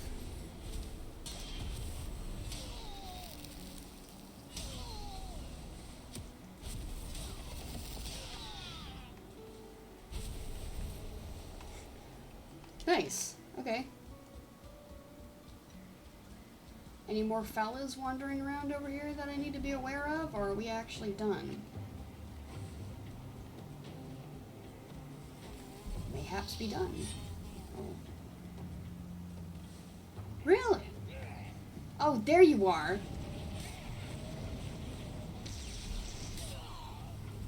He just didn't join the fight.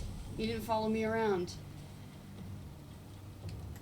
That was lucky that the shaman didn't follow us around. That would have been very annoying. There's still some laughing, though. There's still fellas here. Excuse me. Fellas, do you mind coming out and meeting my blade?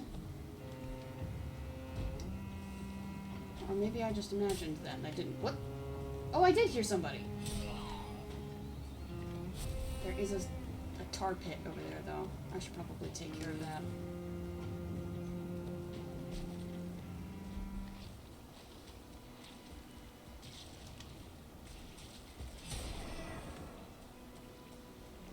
I will mark that there's a tar pit.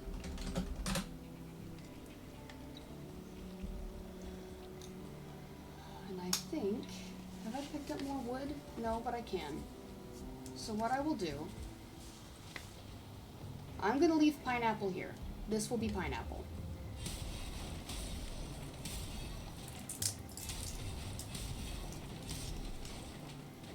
Okay, I'm definitely hearing fellas. I believe they've seen me, because they made a specific noise. Or maybe they didn't, they just made that noise for the sake of it. How much wood do I have? 19? Perfect. Okay, I'm going to build a table over here so that more of the goops can't spawn. Oh yes, I did hear somebody. There's also a wreckage over there. Why did you make it harder on yourself? He went, instead of going around, he went swimming through the tar. Ooh, we're about to get into the Mistlands. Very good. Hey, dude, you wanna... Come here. Come here. You have a really hard time fighting me from there. Oh, I should clear that out, too, now that I'm saying it. You know what? I will. That guy can follow me. We are gonna be busy.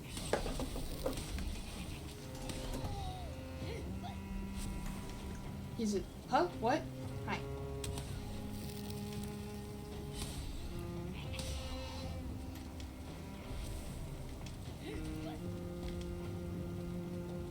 Hang on, wait for my stamina to come back, please. Thank you. Nice. Have I been picking up... Yeah, black metal. Okay, making sure. There's a fella at the bottom. Hey, man! Kinda unfortunate for you, wasn't it?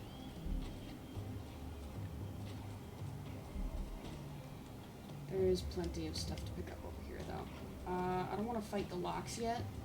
Just because I don't have bone mass and there's 3 of them. Unless I can lure one?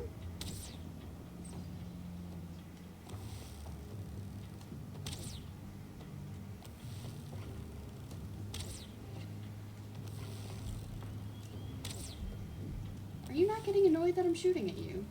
No, I don't think you're hitting him. I'm hitting him. Isn't that the one that does the poison cloud or whatever? No, it doesn't. Ah. Hey, come here, come here. See? Yeah. Right. I just want the one guy over here, though.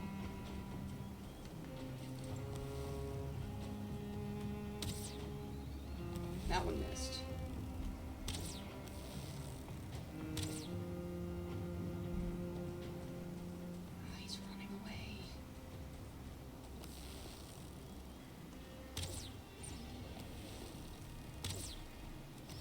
Okay, that got both of them. I kind of didn't want that.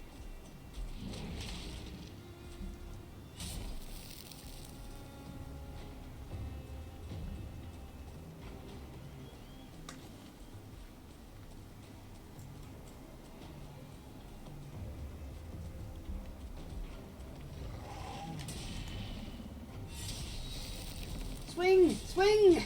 Ouch! Oh. Ouch.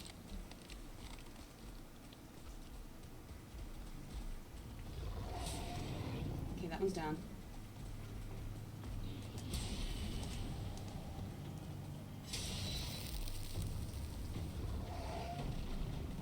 Just need more stamina.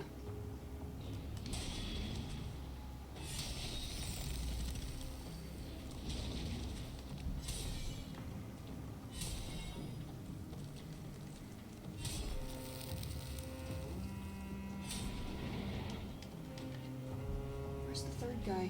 He went running really far away.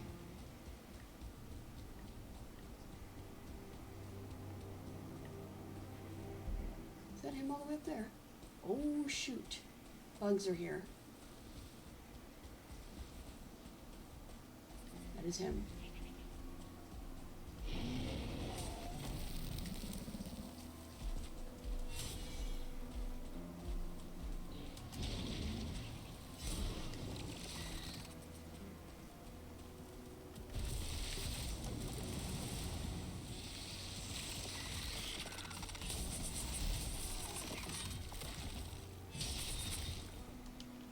Okay, now we need to get out of here.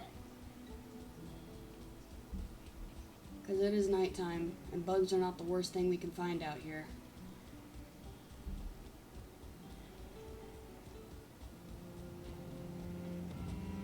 Plus, we have a lot of demo to do.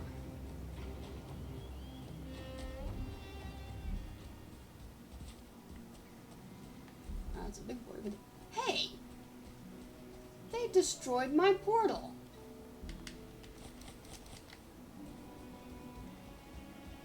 Stinkies! Bad. How dare you? Let's go find what I need that. Okay. I'll come back for that stuff. Remove that and place it there. Is there another flavor you would like before I put them on? Can I try the regular pineapple? Mm-hmm. Want the peach or the lemon? Well, I can try the lemon. So.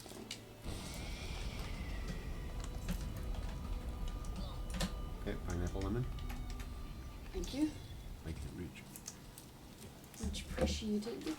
They're over here. I need to take them out. Yep, there you are. Already plenty of cleanup that needs to be done anyway, so I don't mind leaving his stuff behind. Boy, you remember running into that one-star berserker for the first time and it being a really big deal? Mm-hmm. And this time it was only a big deal because he had a group of people with him, but it actually wasn't so bad. Alright, let's get this cart out of here. I don't have any metal on me. I think I ended up dropping it all. Yes, I did. Okay, so this all goes indoors. It is very dark out here.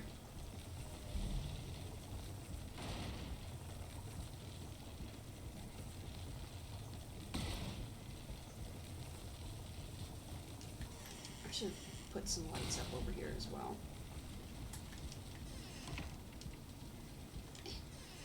Okay. Well, nice to have found that fueling camp.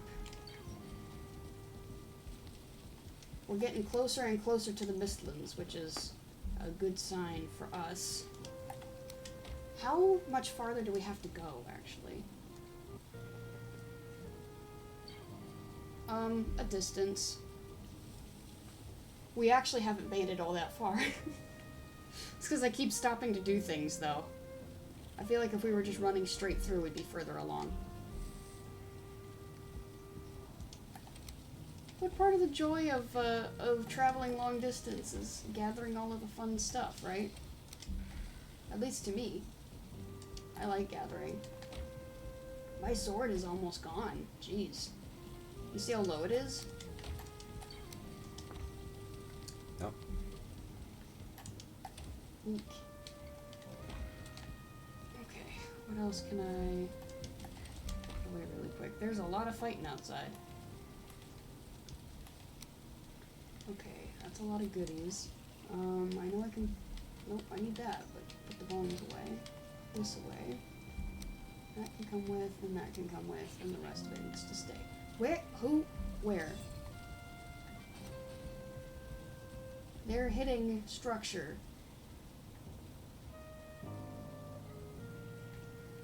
I think just in an effort to fight each other, though.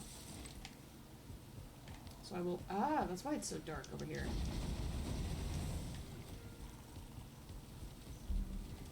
Okay, what else needs to be put away? We got a lot of goodies, including new goodies. I'll need these Surtling cores eventually, but not right now. I'm just going to go ahead and put them away for now, and it'll be fine. Those necks are getting destroyed out there. Dandelions, entrails, ooze, the blood bags are here. There we go. Carapace, I'll bring it over here. And then we have, you know what, I'll do this while we're over here too.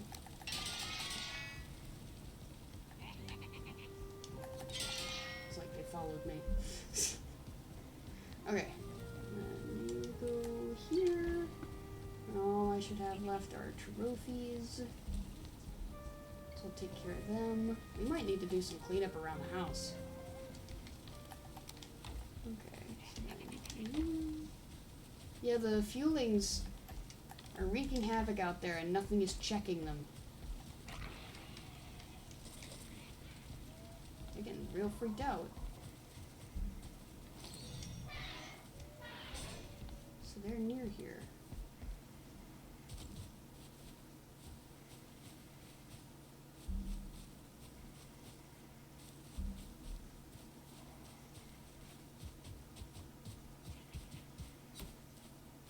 Uh-huh.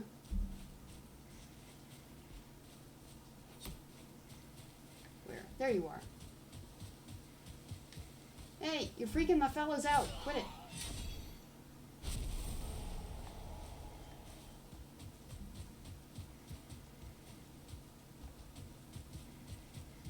That would explain why they were hitting structure.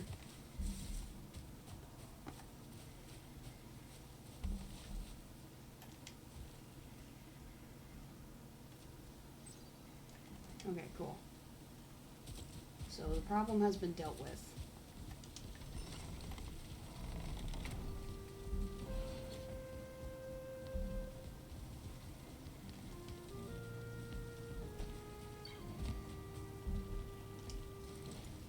There we go. Get a little nap in and then we continue.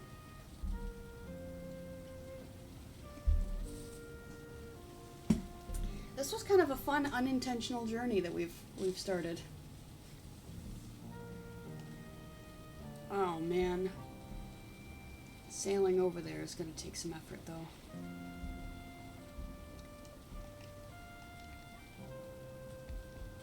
Alright, but you know, it won't be so bad. We'll be able to do it.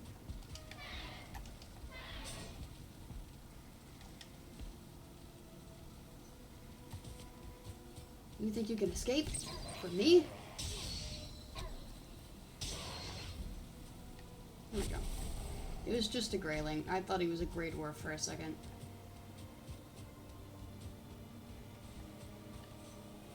Now that is targeting deer. It has been shooting though. That's probably why these are over here. For when the deer dares step too close.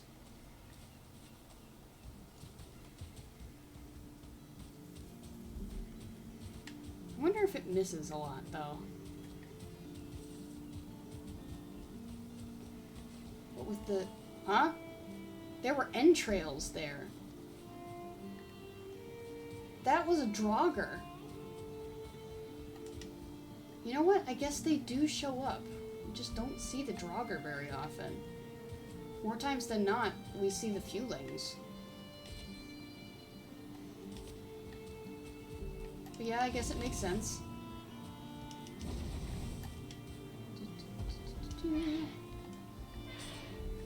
We're back inside. Do I have any trophies? No, I don't. I have a lot of things to set down, though. And a lot of things to pick up. We're gonna be doing some runs, it looks like. You've got a lot of debris over there. A lot of debris to take care of. Alright, and throw that in there. Alright, yes, okay, you go here. I don't know, have you thought any more about the boss question that I asked you? About which boss was your favorite? I actually answered that. I didn't really have one. Fair. I was hoping maybe you'd had, like, you'd changed your mind. Do you have, like, a favorite design, at least? Like, not overall, but just, like, design? Because overall, I think, The half zombie that came up out of the ground with the tar pits. oh, yeah, Yogglith. He was pretty cool.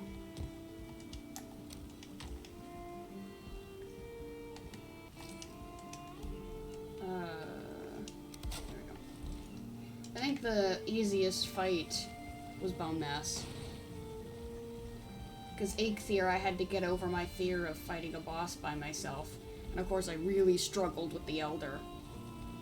But Bone Mass, I was, like, so worried that honestly, I over-prepared for that fight. Because I went, like, fully upgraded iron gear, fully upgraded iron mace. I don't even remember why I chose the mace, because I think it's, I don't know that I knew that he had, like, a weakness to blunt. I don't think I knew that. I think that was a discovery made after the fight was done. Because we just, like, absolutely dunked on him. It was like, oh, hey, I thought, because, I mean, the Elder was really hard, so why is Bone Mass easy? I think I got lucky on that one. But, I think Bone Mass was the easiest fight. I think the Queen was the hardest fight.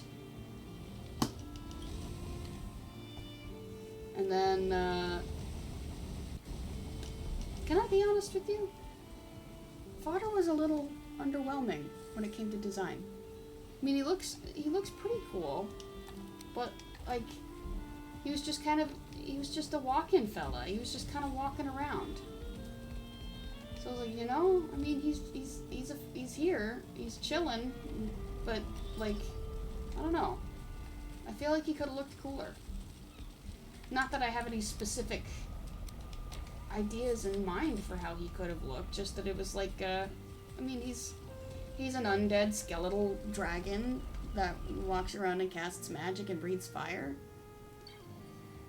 I don't know, I guess he looks cool, but I guess I was expecting something more grand. Probably because I had him hyped up in my head. But I guess his design was a little underwhelming. It was still cool, just a little underwhelming.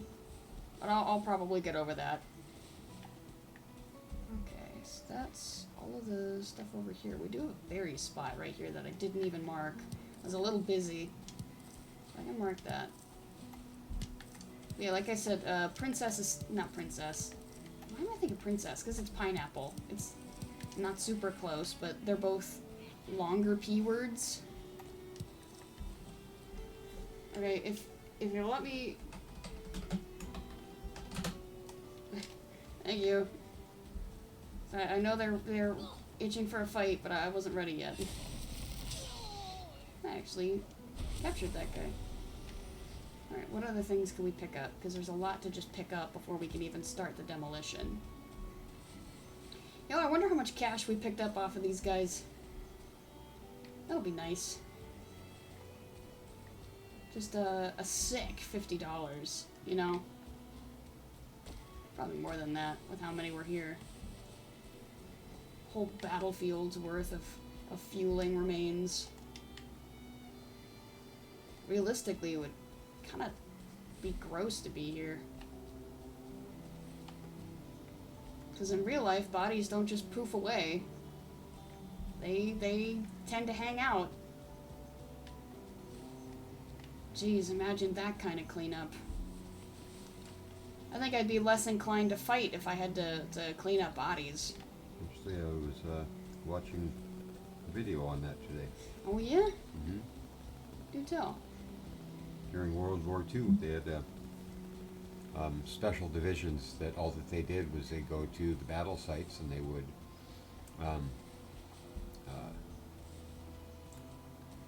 Just clean up bodies. collect up all of the bodies, and they would give them proper burials after, you know, recording what they could. And then they would pick up all of the material, you know, so like their busted weaponries, their mess kits, their, you know, boots, hats, coats, all that other kind of stuff. And how that was all brought back to the rear, you know, and essentially recycled. They would either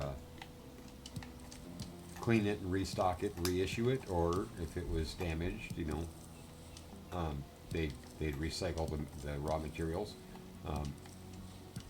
you know, melt it down into whatever blocks of metal. Or if it was still a functioning weapon and it was for their side, because, you know, both the Axis and the Allies both did it.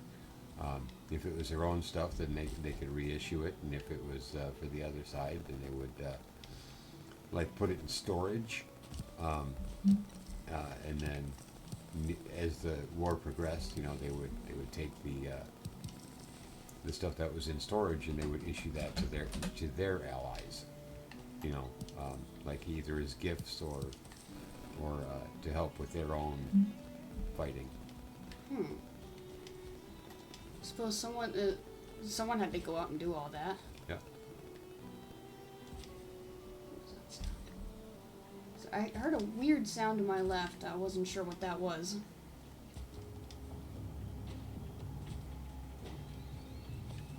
Kind of sucks that had to become a job. Yep. That's the nature of war, is that in general it just kind of sucks for everyone involved.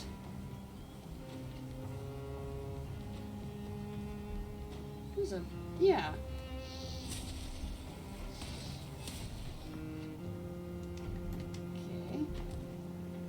Okay. Hey, how's it going, man? There's 2 locks there. You guys were kind of like... Whoa.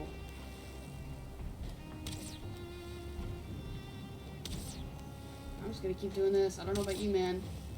You have fun standing right there, but I'm not coming down. At least not yet. Yeah, but when you're shooting, I think it's just hitting the building. No, I'm getting them. You see? Oh, okay, you're shooting the one up against the building. I thought you were shooting the other one. No. Jeez. Oh, wow. That was... Well, I can come down and take this guy out. Come back here! Don't go that way!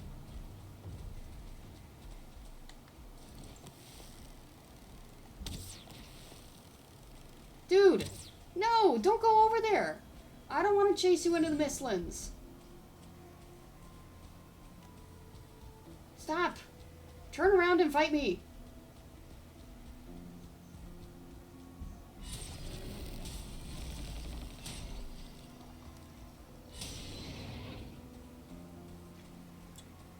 Jeez. Threatening to go into the uber dangerous zone.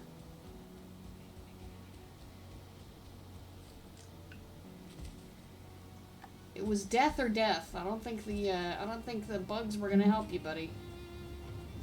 I can't pick any of that stuff up. There we go. This spot's already marked. This spot isn't. I'll just mark it without picking anything up because I'm pretty close to empty anyway. Well, full, I should say. Nothing spawned over here, correct? Table did its job? Yeah, table did its job. Cool. Still way more to pick up.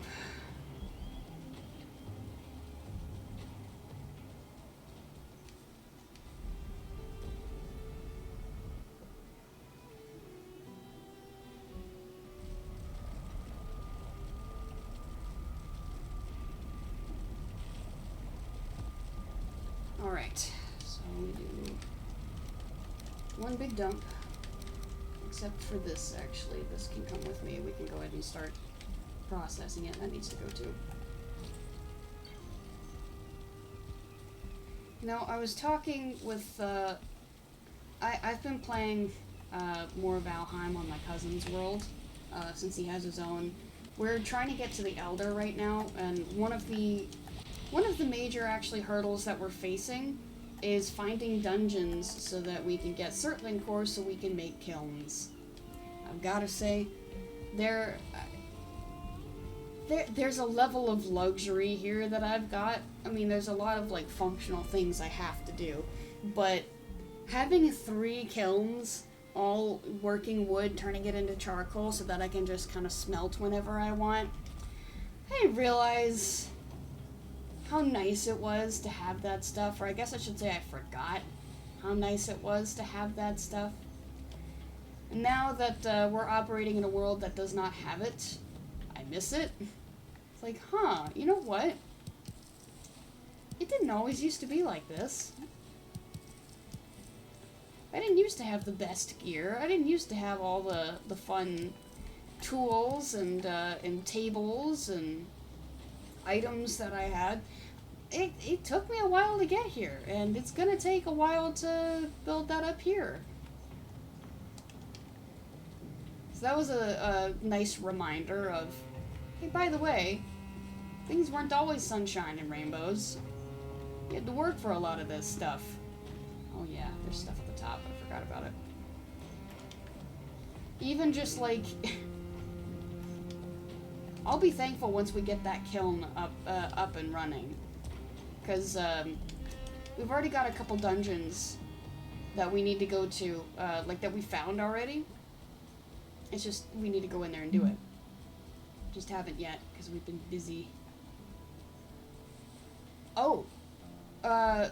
Folks will be pleased to hear, at least in that world, that I managed to tame a 1-star boar. I was running around doing, I think I was doing pickup. I was picking up some things. And, these boars showed up and started attacking. It was like, hey, one of these guys is a 1-star. I'm just gonna bring him back to the house. I lured him a long way back to the house. Did I mark that with it? Okay, good. I marked it correctly. And, well, I think my cousin was, already back at the house, and I told him, hey, just stop what you're doing, build a pen. Just like a wooden box. Just, do that for me, please. He was like, what? Why? I was like, well, I may have scored us a 1-star boar, and we'll need a place to put it. And I also had a couple other boars following me, so we actually tamed like 3 in one go. So the breeding has already begun. So that was a nice killing 2 birds with 1 stone kind of situation. And they have already produced another 1-star boar, so once that fella grows up, we can just take out the unstarred ones and just let the starred ones go to town. Is there anything I can pick up from here? I think it'll let me pick that up. There we go. Just kind of on the outside here. We need a little more tar. Well, we need a lot more tar, because we're out again. But, I found another tar pit yesterday, near Prince, actually. And I completely... Don't! No! He destroyed one! That's not what I wanted you to do! Hey, are you active right now? Are you active? Yes, okay, now you are. There we go. How dare you!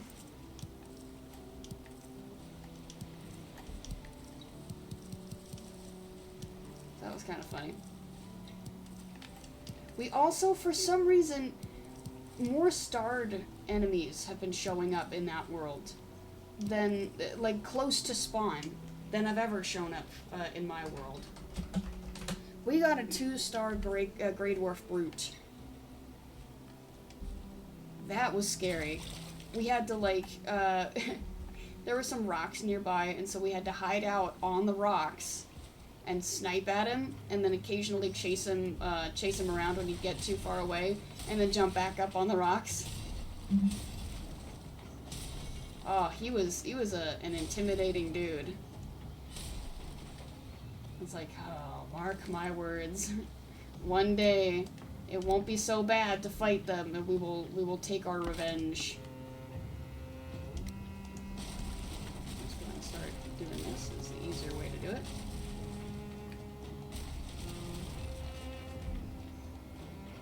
Any other? There's a chest in there. No, that wasn't a chest. I thought it was.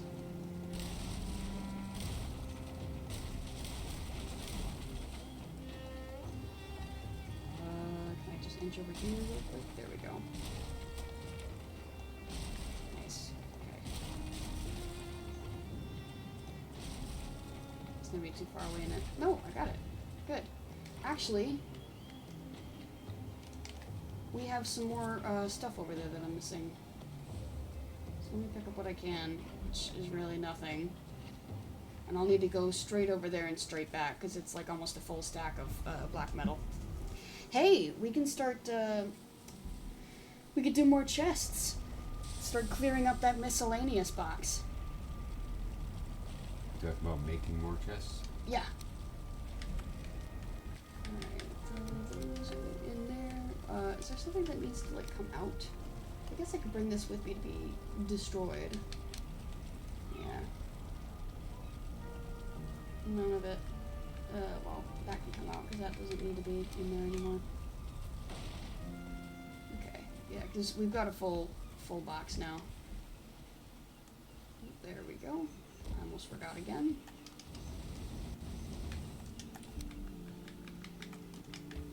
Yep, we're gonna have a lot to smelt. But that's why we build up.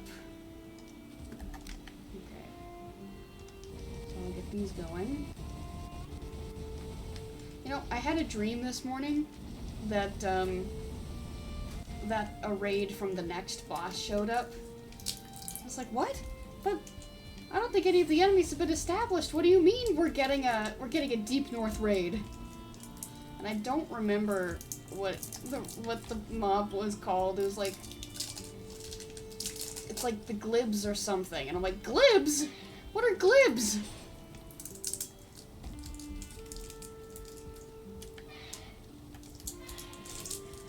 That was a really weird. I didn't even get to see them either. It was just I saw the raid message pop up, and then like I happened to wake up at that point. I was like, no, I wanted to see what the glibs were. You want any of those?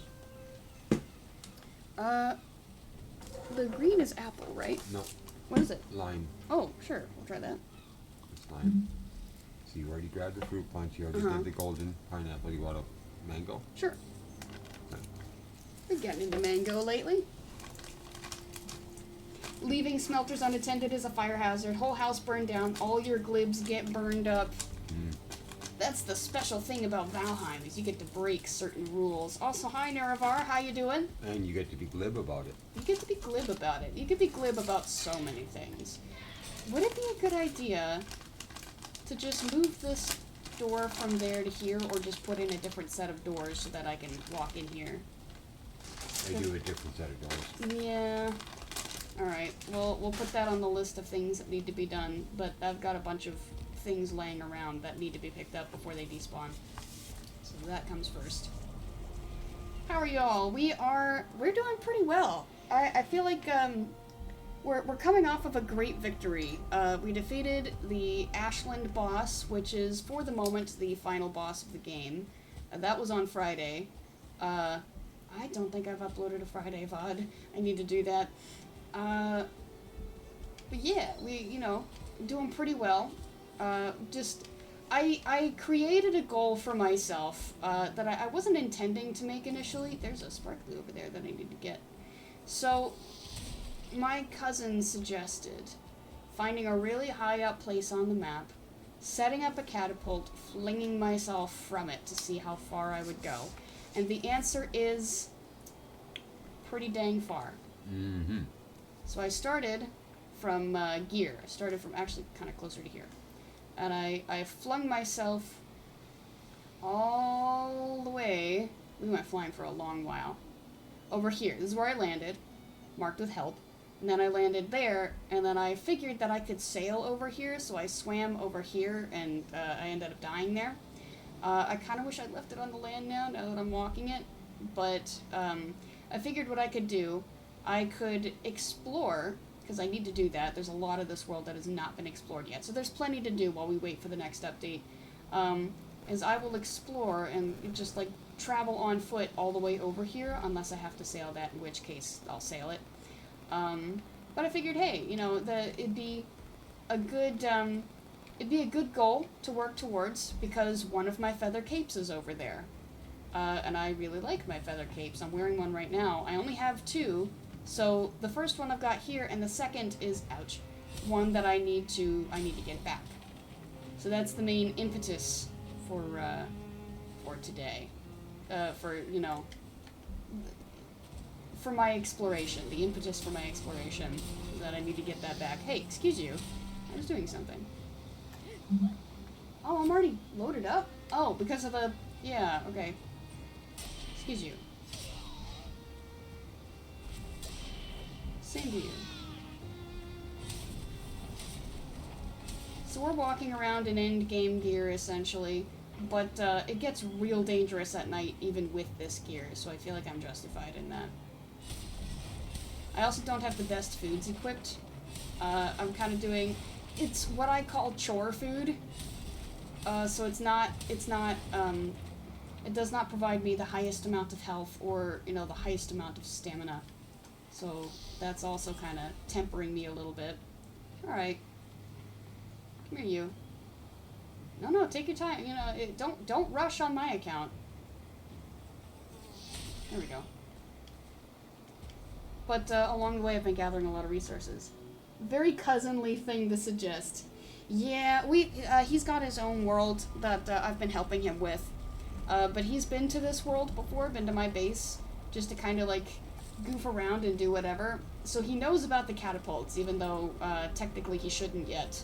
But I have one over there, and we've been flinging ourselves back and forth from the other side. And so we made a joke that to reach the second boss, because that's what he needs to take out right now, we could make a catapult and fling ourselves over there. And that's when he suggested finding the highest point and throwing ourselves. It's like, we can't do it here, but I could do it on my home world. And so then it turned into a whole thing, because originally I was going to go into the Ashlands and mine more flame metal so that I could make another catapult without destroying one of the other catapults that I've got. But my battering ram, which is currently not in use, also uses flame metal, and I just took the flame metal from that. So that defeated the original goal of the day, but it created a new goal. So I'm obviously not out things to do. Man, I need to go back and get a clip of how long we were sailing. I think it was like a full minute of airtime. It was nice. Yeah, it was pretty fun. And then we ended up smacking a mountaintop in the Mistlands, and that's where we landed. I think if we hadn't hit that, we would have gone, like, we may have almost hit the Ashlands. Because we got really far. Like, we're pretty close to where the Ashlands would have started. So if we hadn't hit that mountain, we might have made it. And that, honestly, I think it's a good thing we didn't. Because that would be even harder to get back. Okay, no, I didn't pick any of that up. I got this. So yeah, we took out a few link camps, so there's a lot of resource dumping we have to do. Apparently people call it depot depositing, which I didn't know. I didn't think there was like a specific word for it that the community used, but there you go. We've got more tar, which is great, because I ran out. I actually need to do more building with it. Let me see over here. Nope, it's right here. We got buke berries, and we got a couple trophies. Yes, and needles. So yeah, we've been keeping busy over here. Are there times in this game where you have to lay sieges, or are the catapults and rams just for funsies? You do have to. Well, you don't have to, but it makes it a lot easier to get into the fortresses into the Ashlands. Yeah, there are fortresses in the Ashlands that I primarily use the battering rams when I'm trying to get in, because their walls are very. They have a lot of health. So it's a little hard to just kind of pickaxe them. I've never tried to pickaxe them, but time is a luxury in the Ashlands, and I would say that you really can't afford to try to pickaxe a wall down. So, you know, easier to have a battering ram. The catapults, people have used the catapults to siege the bases. I personally haven't. Just because I like the battering ram approach more of busting a hole in the wall and then fighting my way through. I feel like it's more fun for me if I do that. Other people are different. More power to them. But primarily what I use the catapults for is transportation. Flinging myself across the map, because I think it's very fun. You can't go very far without a feather cape and you take fall damage. But with the feather cape, you go a long ways and you don't take fall damage. So that's what I've been using them for, even though that is arguably not their intended use. But you can kind of break the rules in the game a little. It lets you do that.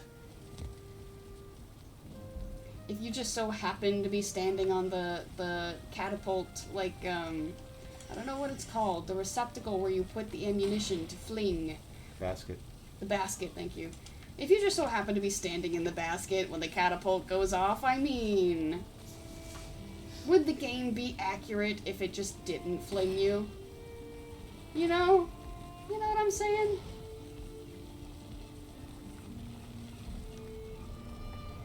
Alright, there we go. I got more stuff to pick up. So yeah, that's been fun. It's a nice little challenge to get back over there, and especially because I really want that feather cape back, I have a reason to be going out there. If I just had my, I have another fella specifically for bad ideas, who has been aptly named Guinea, as in guinea pig.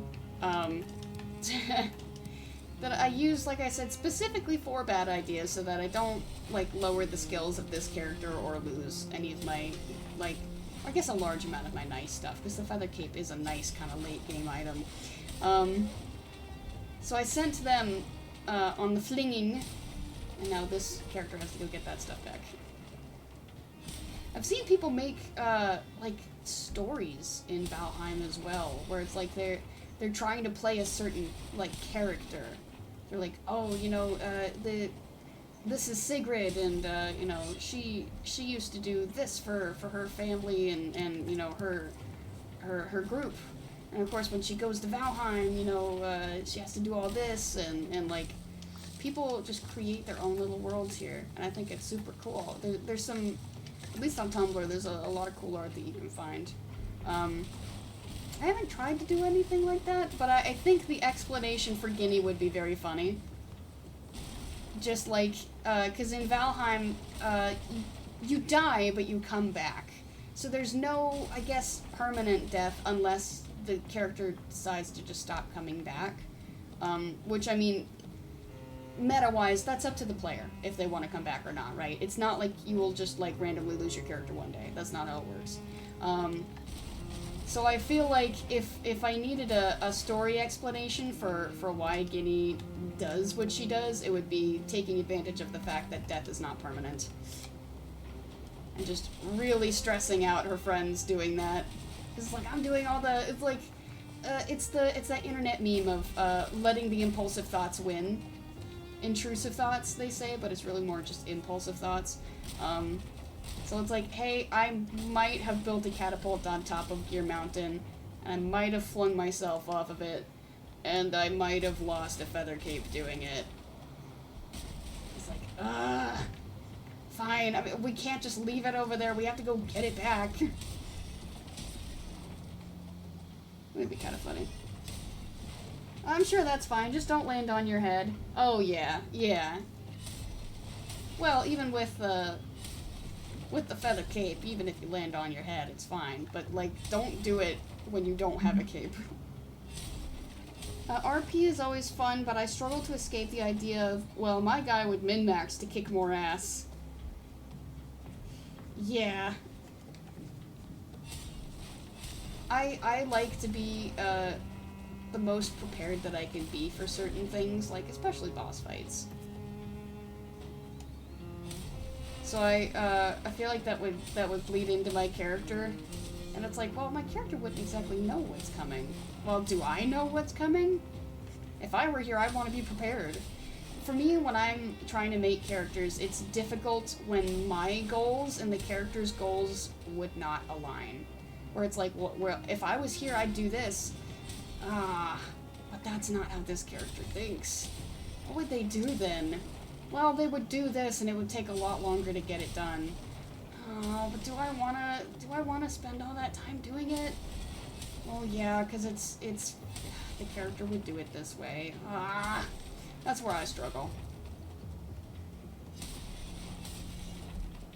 It's like I know how to do this correctly, but they wouldn't, so they would be a lot slower. But do I just pretend that like I did it right, or do I do it right? Or even writing characters for stories, it's like, I don't like where this character is taking me, but it's what they would do. So I have to do it, even though I know the story ramifications are gonna suck for them.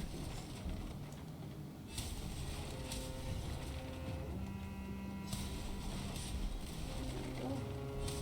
Almost done. Aha. I always forget how much deer hide you get out of these places. Is that the last structure? Yes, it is. Yippee. Alright, so now it's pickup 2. Let's see, what time is it?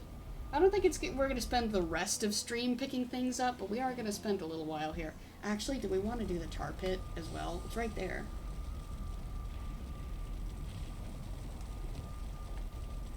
You might want to. Yeah, because I only have 14 tar right now. I probably should, which means we will be here for the rest of stream. Okay, I was trying to one-hand it. There we go. Do that way. Okay, grab that. But hey, we're gonna get a lot of black metal from this, which means more of these wonderfully large chests, which means more storage and whatnot. We've already got a full stack right there. It's beautiful. A single tear runs down my face. Because we were pretty close to out for a while there. Okay, I'll make another trip. Everyone says to write what you know, but writing someone doing a bad job at something you're good at is always a bit grating. Yeah. This is very true. Oh no, there's still other things here. Where's that table? Okay, there we go.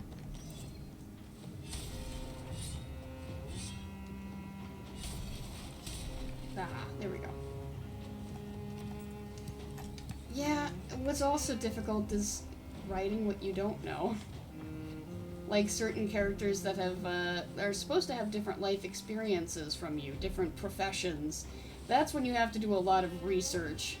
And then there's the concern of, well, am I applying this research properly, or is my brain convincing me that it's correct because I want it to work?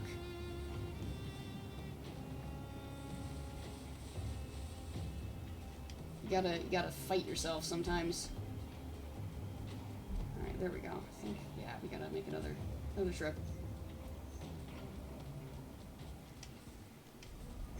So it's the struggle is writing what you don't know and writing what you do know but having someone do it badly.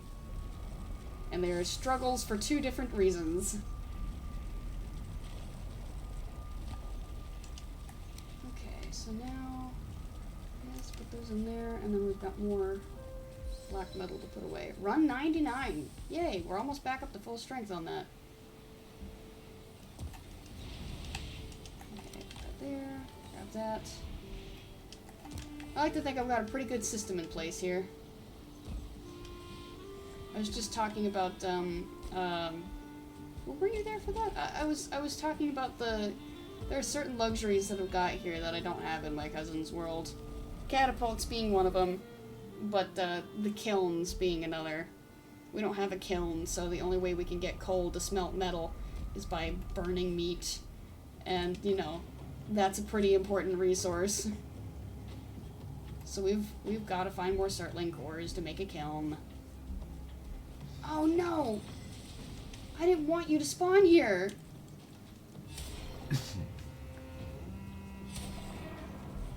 The table was so that they destroyed the table. You are stinkers. Something destroyed the table. I don't know what it was. I will have to rebuild it though. Build that right there. And guess what? We build a second table. That was apparently also taking a lot of damage. And put it right here.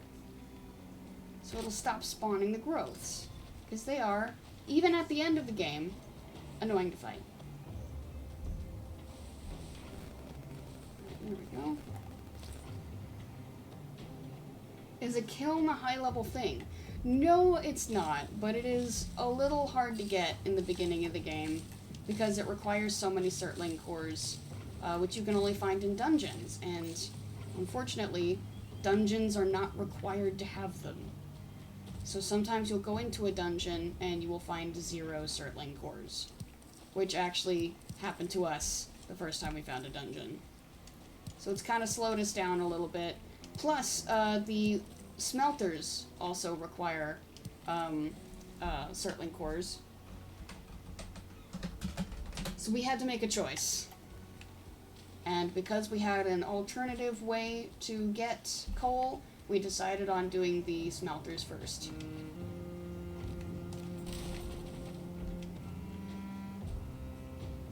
But it has been slow going. Okay, well I think I've gotten every... Nope.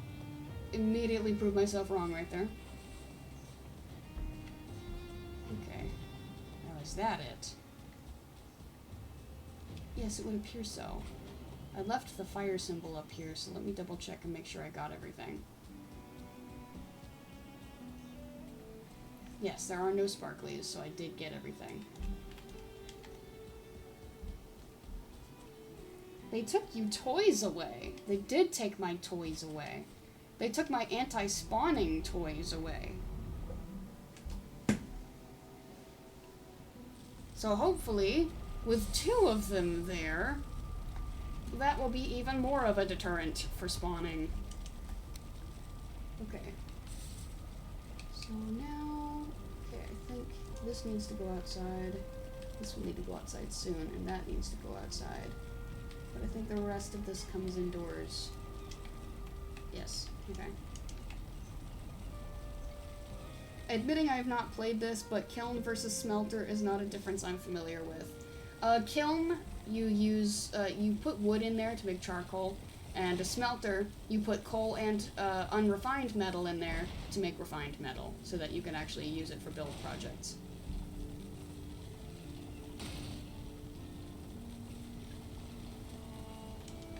So you make the coal, then you use the coal.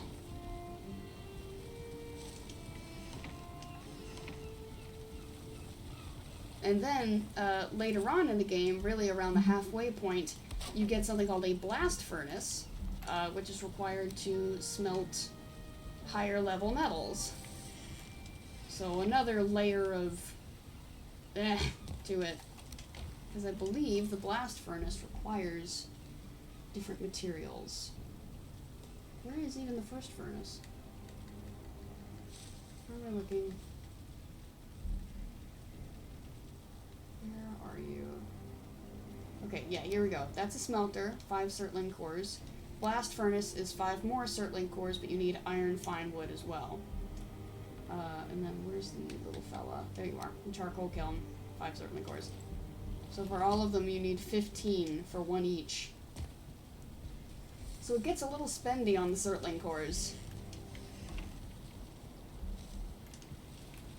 Okay, oops. Well, let me see how much of this wood I can drop off.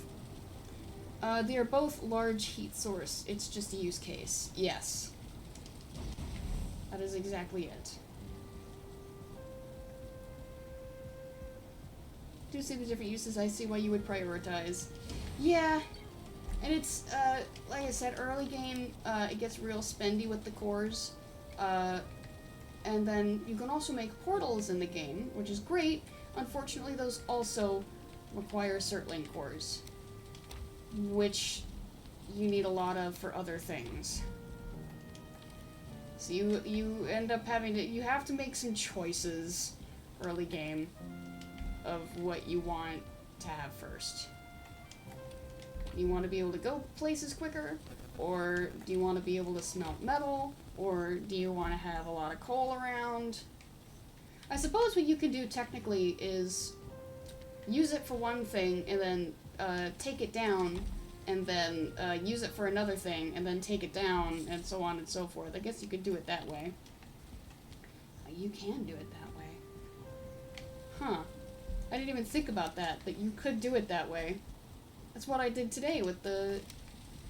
I literally did that today. I'll have to bring that up with my cousin and see if he'd be willing to swap our furnace for a kiln for a bit and just process wood, and then once that's done, switch it back, and yeah, we can do it that way. It'd make it a lot easier, but I would still like to have one of each so that you don't have to switch. A little easier that way when you've got one of each item. Because you don't lose, at least for most items, you don't lose any of the building material required to make them. If you're making light sources, like torches, you will lose the fuel. So like, to make a torch you need wood and resin. If you were to destroy the torch after, you would only get the wood back.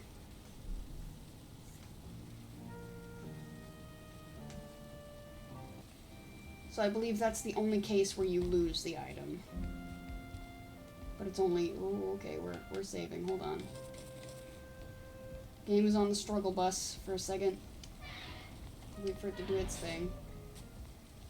1,574. Okay, where did I just hear that?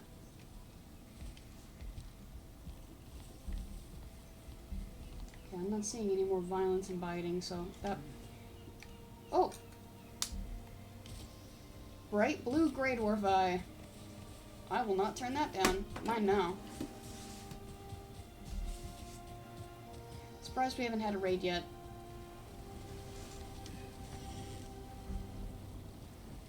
Well, I mean, I guess we haven't been around the house that long. No, is your saturation turned up? Because the spell table, the magenta is like overly saturated. No, I haven't messed with any of the... That's just the way it be. It's very bright, though. I can see what you mean. Maybe because it's kind of darker in here. Oh. Oh, yeah, I'm just missing enough Aether to make another one. I wanted to check the recipe earlier, but the other character didn't have the recipe available, so couldn't see it from there. Don't know about portals, but I know how to build kilns and smelters, and following Buddha mind, I will not get annoyed at video game. Free toy! Yes, we did get free toy. Very bright free toy. Maybe it is just morning, like, and that's why everything is so bright. Yeah, I feel like a lot of Valheim requires patience. You've got to build yourself up to get to certain things. You don't get it right away. And sometimes you will get access to certain materials that you can't use right away. Like, before you can make a before you can make a blast furnace, you can't do anything with the black metal that you pick up. So it just kind of sits there and, just can't do anything with it. I never marked that there was even a camp here. I'm gonna do that real quick, just so I know. And then I'll mark it off, because it is clear. Hello, Death Skeeto. Apparently the Death Skeetos used to be a lot more dangerous. Like, I'm not just talking like, oh yeah, I'm in late game now and they're nothing. No, I mean like, when the game first came out, they used to be a lot more dangerous. Apparently they had to nerf them because they were just too strong.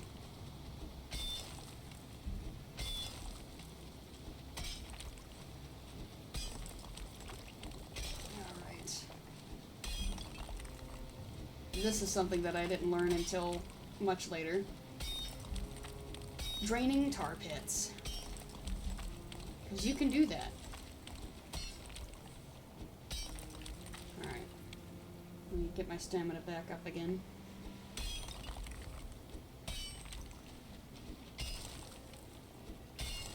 Tar is a nice little decorative thing, decorative element. You can make dark wood with it, and dark wood is very pretty. But I made a lot of it recently.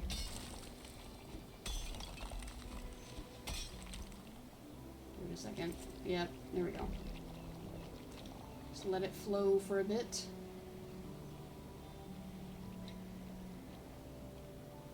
Okay, we're standing again.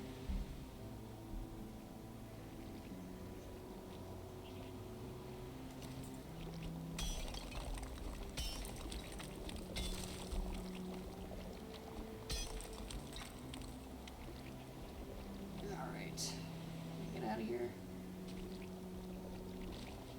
There we go. Alright, how much lower do we have to go? There's fellas around, I just can't see them. I can hear them though, the fuelings are very loud. They're very loud and they hear very well, so even if you don't see them, chances are they spot you pretty easily. Looks like we're just chilling out here. I need to make like a deeper pit for this to continue to flow into. Pitch is good for sealing end grain wood too. Yeah. So it's kinda, it's realistic in that way. I just don't like the fellas that spawn in it. The growths are very annoying. Because they have, their basic attack is a knockback attack. And actually, does a decent amount of damage even when you're wearing good armor.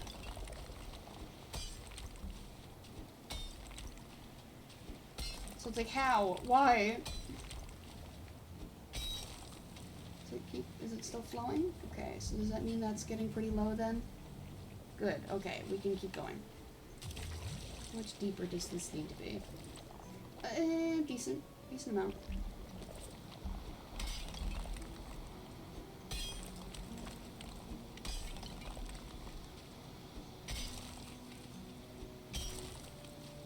Gotta facilitate the flow a little more.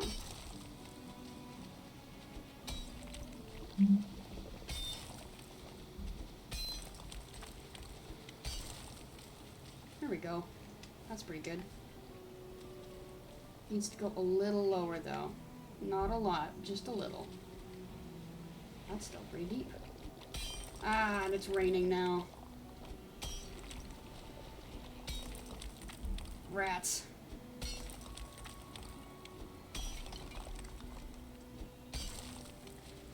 When you have the wet effect, your stamina recovers much slower.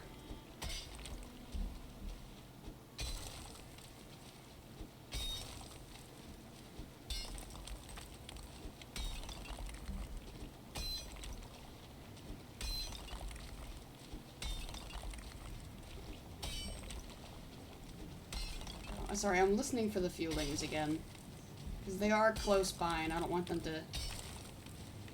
to catch me in here in such a way that I can't fight back. I know they're nearby.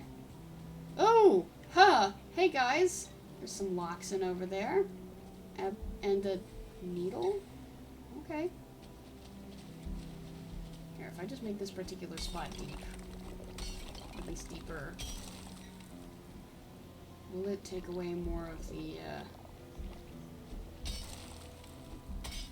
heavy work sucks more than wet, when wet. It's very realistic. Yeah, because you get the miserable wetness.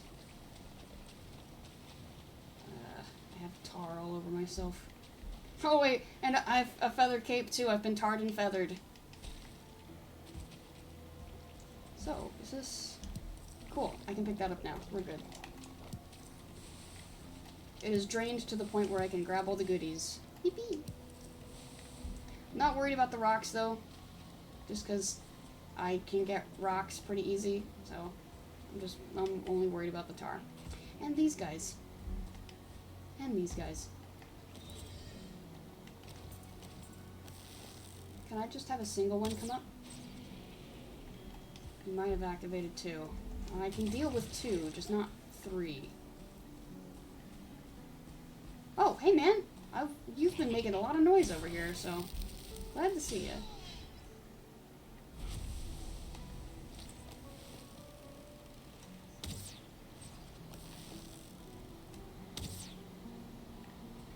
Oh, all 3 of them have been activated. Just gonna preemptively... This is gonna be bad. Well, maybe not so bad. Maybe I'm just overthinking it. Yeah, we've already got one. Okay. Ain't no thing.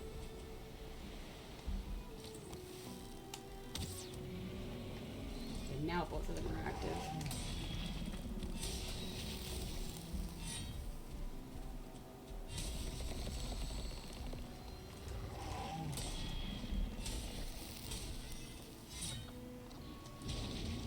Come on, stamina. Do your thing. Okay, 2 down.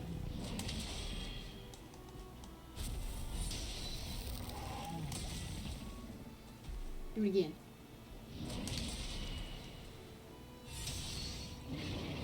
Nice, and the poison got him. Yay! Don't know why it wasn't picking up the stuff before. There we go. Oh, it's not stuck in tar, is it? That would really suck. Nope. Yippee. I sat and walked over it. Cool. All of this locks is going to be really great. Because we were basically out of that, too. Gotta go to bed. Please destroy all enemies for me. Will do. Thanks for stopping in, Nerevar. I hope you sleep well. Maybe I actually want these still here. Yeah. For future growths. We'll leave the table here. I didn't mean to take that. That's fine. Guess that just means we have extra then. Okay, but at the very least we can mark that tar pit as clear. I'll go ahead and bring this stuff through the portal, and then I'll grab more portal supplies, and we can continue. We'll try you as well. Heck yeah!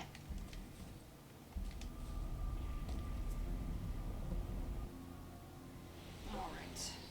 So what do we do for this last 15 minutes? I think we'll be dipping into the Mistland in these last 15 minutes. Alright, oh, nice, we got a full stack of tar now. I'm glad we stopped to do that. Oh. We're thundering over here.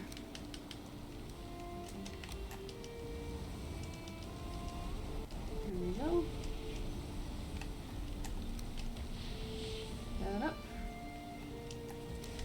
Yep, we're gonna have a decent amount of black metal when this is done. Okay, so now right here I need to go back for portal supplies. Yes, it is a must. We'll just jump inside a moment, grab more portal, and we continue.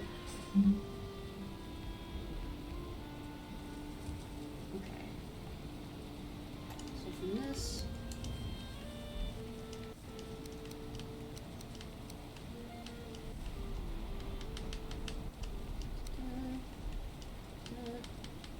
Yeah, there we go. Now that's organized. Glad we found that dungeon too. That's kind of put off the inevitable. 38. 40. There we go. Oh, I need wood. That's right.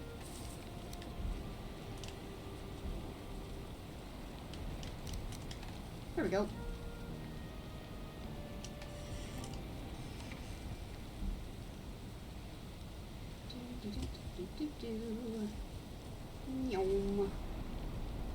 Alright. Next portal. What are we gonna call next portal? You know what? I'm gonna randomly grab from one of these goodies, and that'll be the name. Strawberry. There we go.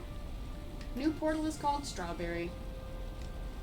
Yes, okay. And I'm gonna leave this here, just because it's a partial. We'll go through here and we'll continue. Probably dip into the Mistland now. Which means bugs. Okay. Okay, so yes, equip. Make sure we're full on food. Grab a wisp light. Oh, actually, I want that one active. Are we headed the right way? Yeah, essentially we're headed the right way. Alright, it's just not the direct path.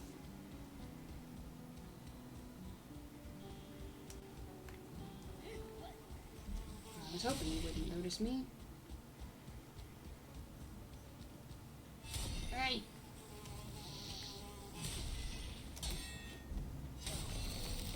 There we go.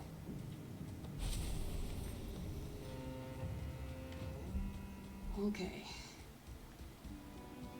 Into the mist we go.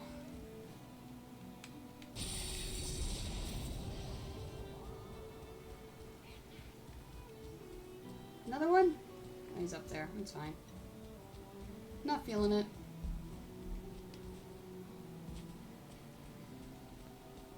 There we go. Our first eeg tree.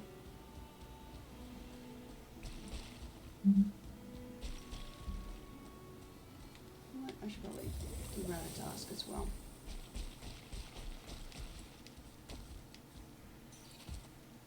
I already hear a hare. Stormy here too.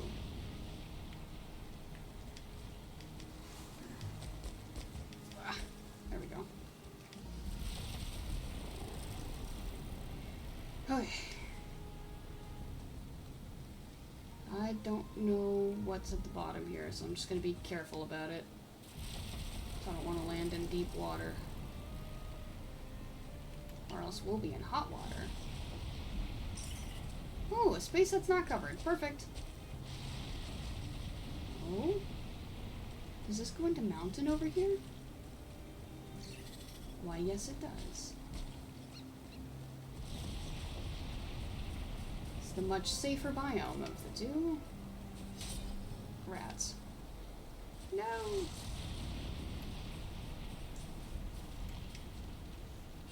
Got him!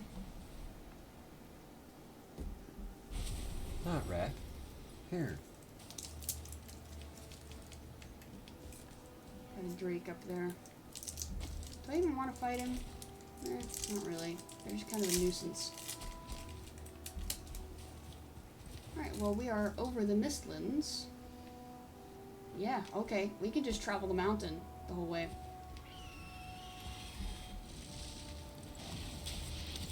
Was it Lord of the Rings that is like, the mountain path is not as dangerous?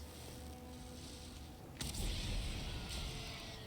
he might fall into the Mistland though, jeez. Uh-oh, uh-oh. Oh, he might. Nope, it's fine. So I seem to recall, why did they take the mountain path in the beginning? I don't remember. Do you remember the reasoning? In the Fellowship of the Ring? It's like, they had their choice. Well, they had to cross the mountains to get to Mordor. Oh, so they had no choice but to go through. Well, they had to somehow go further east than where they were. And they had the choice of going over the mountains, through the mountains, or alongside the mountains for hundreds of miles. Down into, Rohan and stuff like that, which was way outside of their way. Right. And so that's why they elected to go over. And of course that didn't work. And so, Well, it worked. well, They just they paid a got horrible stuck. price. Yeah, they got stuck halfway through. And so then they had to go through the mines of Moria, so under the mountains. Yeah, because those two giants were fighting. Mm-hmm. There was three, actually. There's three? Yeah, there ended up being the third one. Huh. I don't remember that. Wait, are you asking about The Hobbit or Lord of the Rings? Lord of the Rings. Lord of the Rings did not have the giants fighting. They had the two... That was the Hobbit movie. No, there were the three trolls that were fighting. I'm talking the rock giants, the mountain fellas. Yes. That was the Hobbit movie. No, I'm talking they were made of rock. It's not like it turned into stone when the sun hit. You. Because they had to... I'm saying the Hobbit had both. The hobbits and the You're right, yes. Oh, the mountain you're troll right. battle. You are right. I forgot it happened in The Hobbit. Ridge dragon. It's fine. I forgot it happened in The Hobbit. But yeah, because that's when they have to... A couple people have to jump across the gap, and it looks like... I think it's like it looks like Bilbo doesn't make it initially, and Thorin has to save him, and he's all like annoyed about it. And he's like, you shouldn't have come here, I remember now.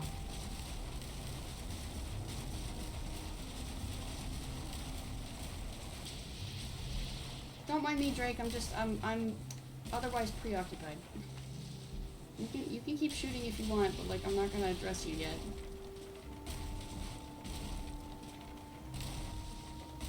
One to take care of, and is that all of it?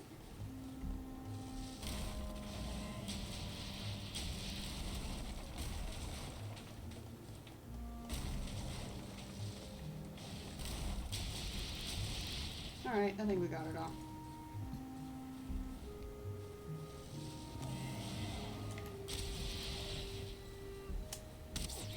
Ho ho, got him. Yippee. Okay, so right here for now. Do I leave Strawberry here? Yeah, I mean, that's a safe enough distance. I think I can actually leave Strawberry here. So we don't have to cross the Mist Mountain again. I need to name this Strawberry, though.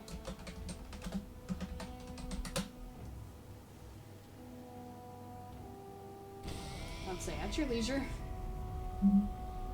I was a little worrying for a second. I was like, there was a typo when I wrote it the first time. What was the typo? That's gotta be kind of scary. Not realizing you made a typo until you're in too deep to turn around. Okay, we got a singular piece of black metal left. So go ahead and go smelt that.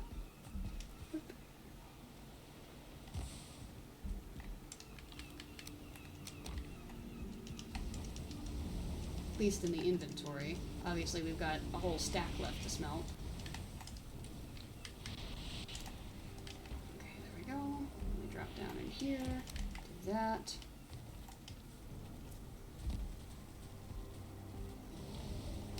Let me go grab you. Is there anything that needs to be left outside? No, everything comes inside. Indoors we go. We haven't taken this path in a while.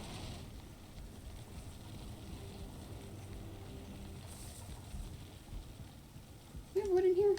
We should. Yeah, we got some wood in here. just top this off.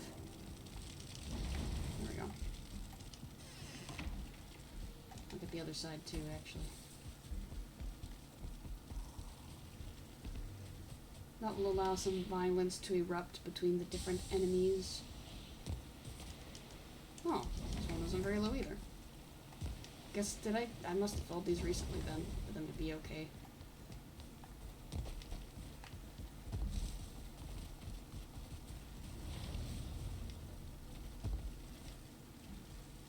There you are.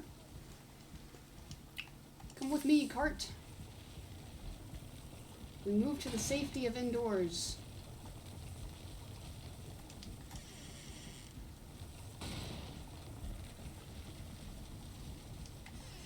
Where there is light and warmth and relative safety.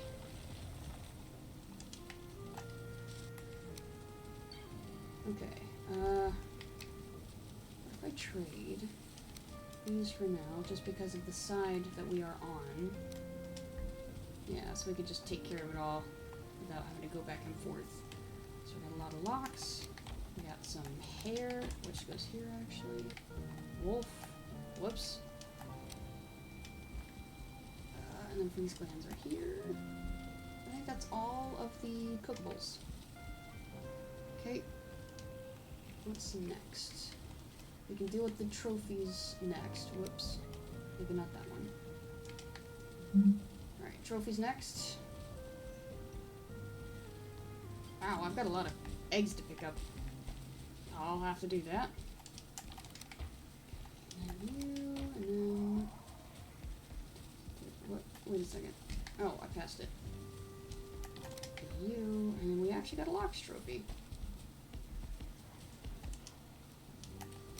Okay, and that is it for the trophies.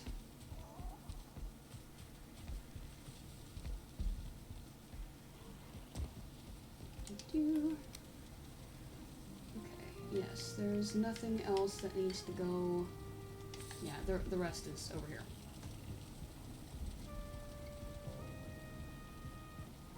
We're dragging our feet.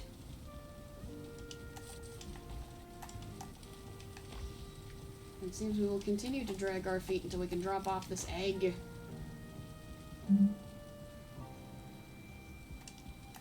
There we go.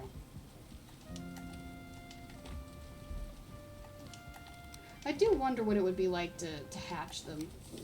Your own little motor. I don't think it would be that easy, though. If anything, you... I don't know. I think with eggs, even in cold situations, you still have to keep them warm. Yeah, I think it would be cool, though. Alright. Well, with that, we are at the end of stream. Yeah, we are. Our retrieval adventure will have to continue another day. I think Wednesday will probably be a half-seas for Helldivers and Valheim. Unless I can find some folks to play with. But we'll see by then. Over here for now, and then the yes and the huh. Oh, good. Huh. On one of the playbacks, it still showed the starting soon screen. I got real scared for a second. Okay, but that is not the case. It was actually showing the whole time. That's good. Alright, so these are my social links. The top link will take you to my streaming Discord. It's where I post updates about things that I'm doing in game and whatnot. If there's any delays or cancellations for stream, you'll find those there too. And then the VOD channel is where I've been posting VODs from up to a week ago. The one from Friday, I believe, is not up yet because I think I forgot to do that, but the one from last Monday will be going up pretty soon. So those will both be going up, essentially. And then, last but not least, this link will take you to a GoFundMe for a friend of mine who's currently saving up for top surgery. Any little bit helps, and even if you just want to share the link, I know you'd really appreciate it. I don't really have any announcements to make. Nope. Just that we're going to keep on keeping on. Pretty much. Yeah, alright. So, with that, let us see where we raid. Where are we raiding? Or am I flinging everyone to? Where am I flinging everyone? I think it's been a hot second. I'll send you folks to Julian, who's currently playing Rocket League the long way. I don't know how you play Rocket League the long way, but I suppose we're about to find out.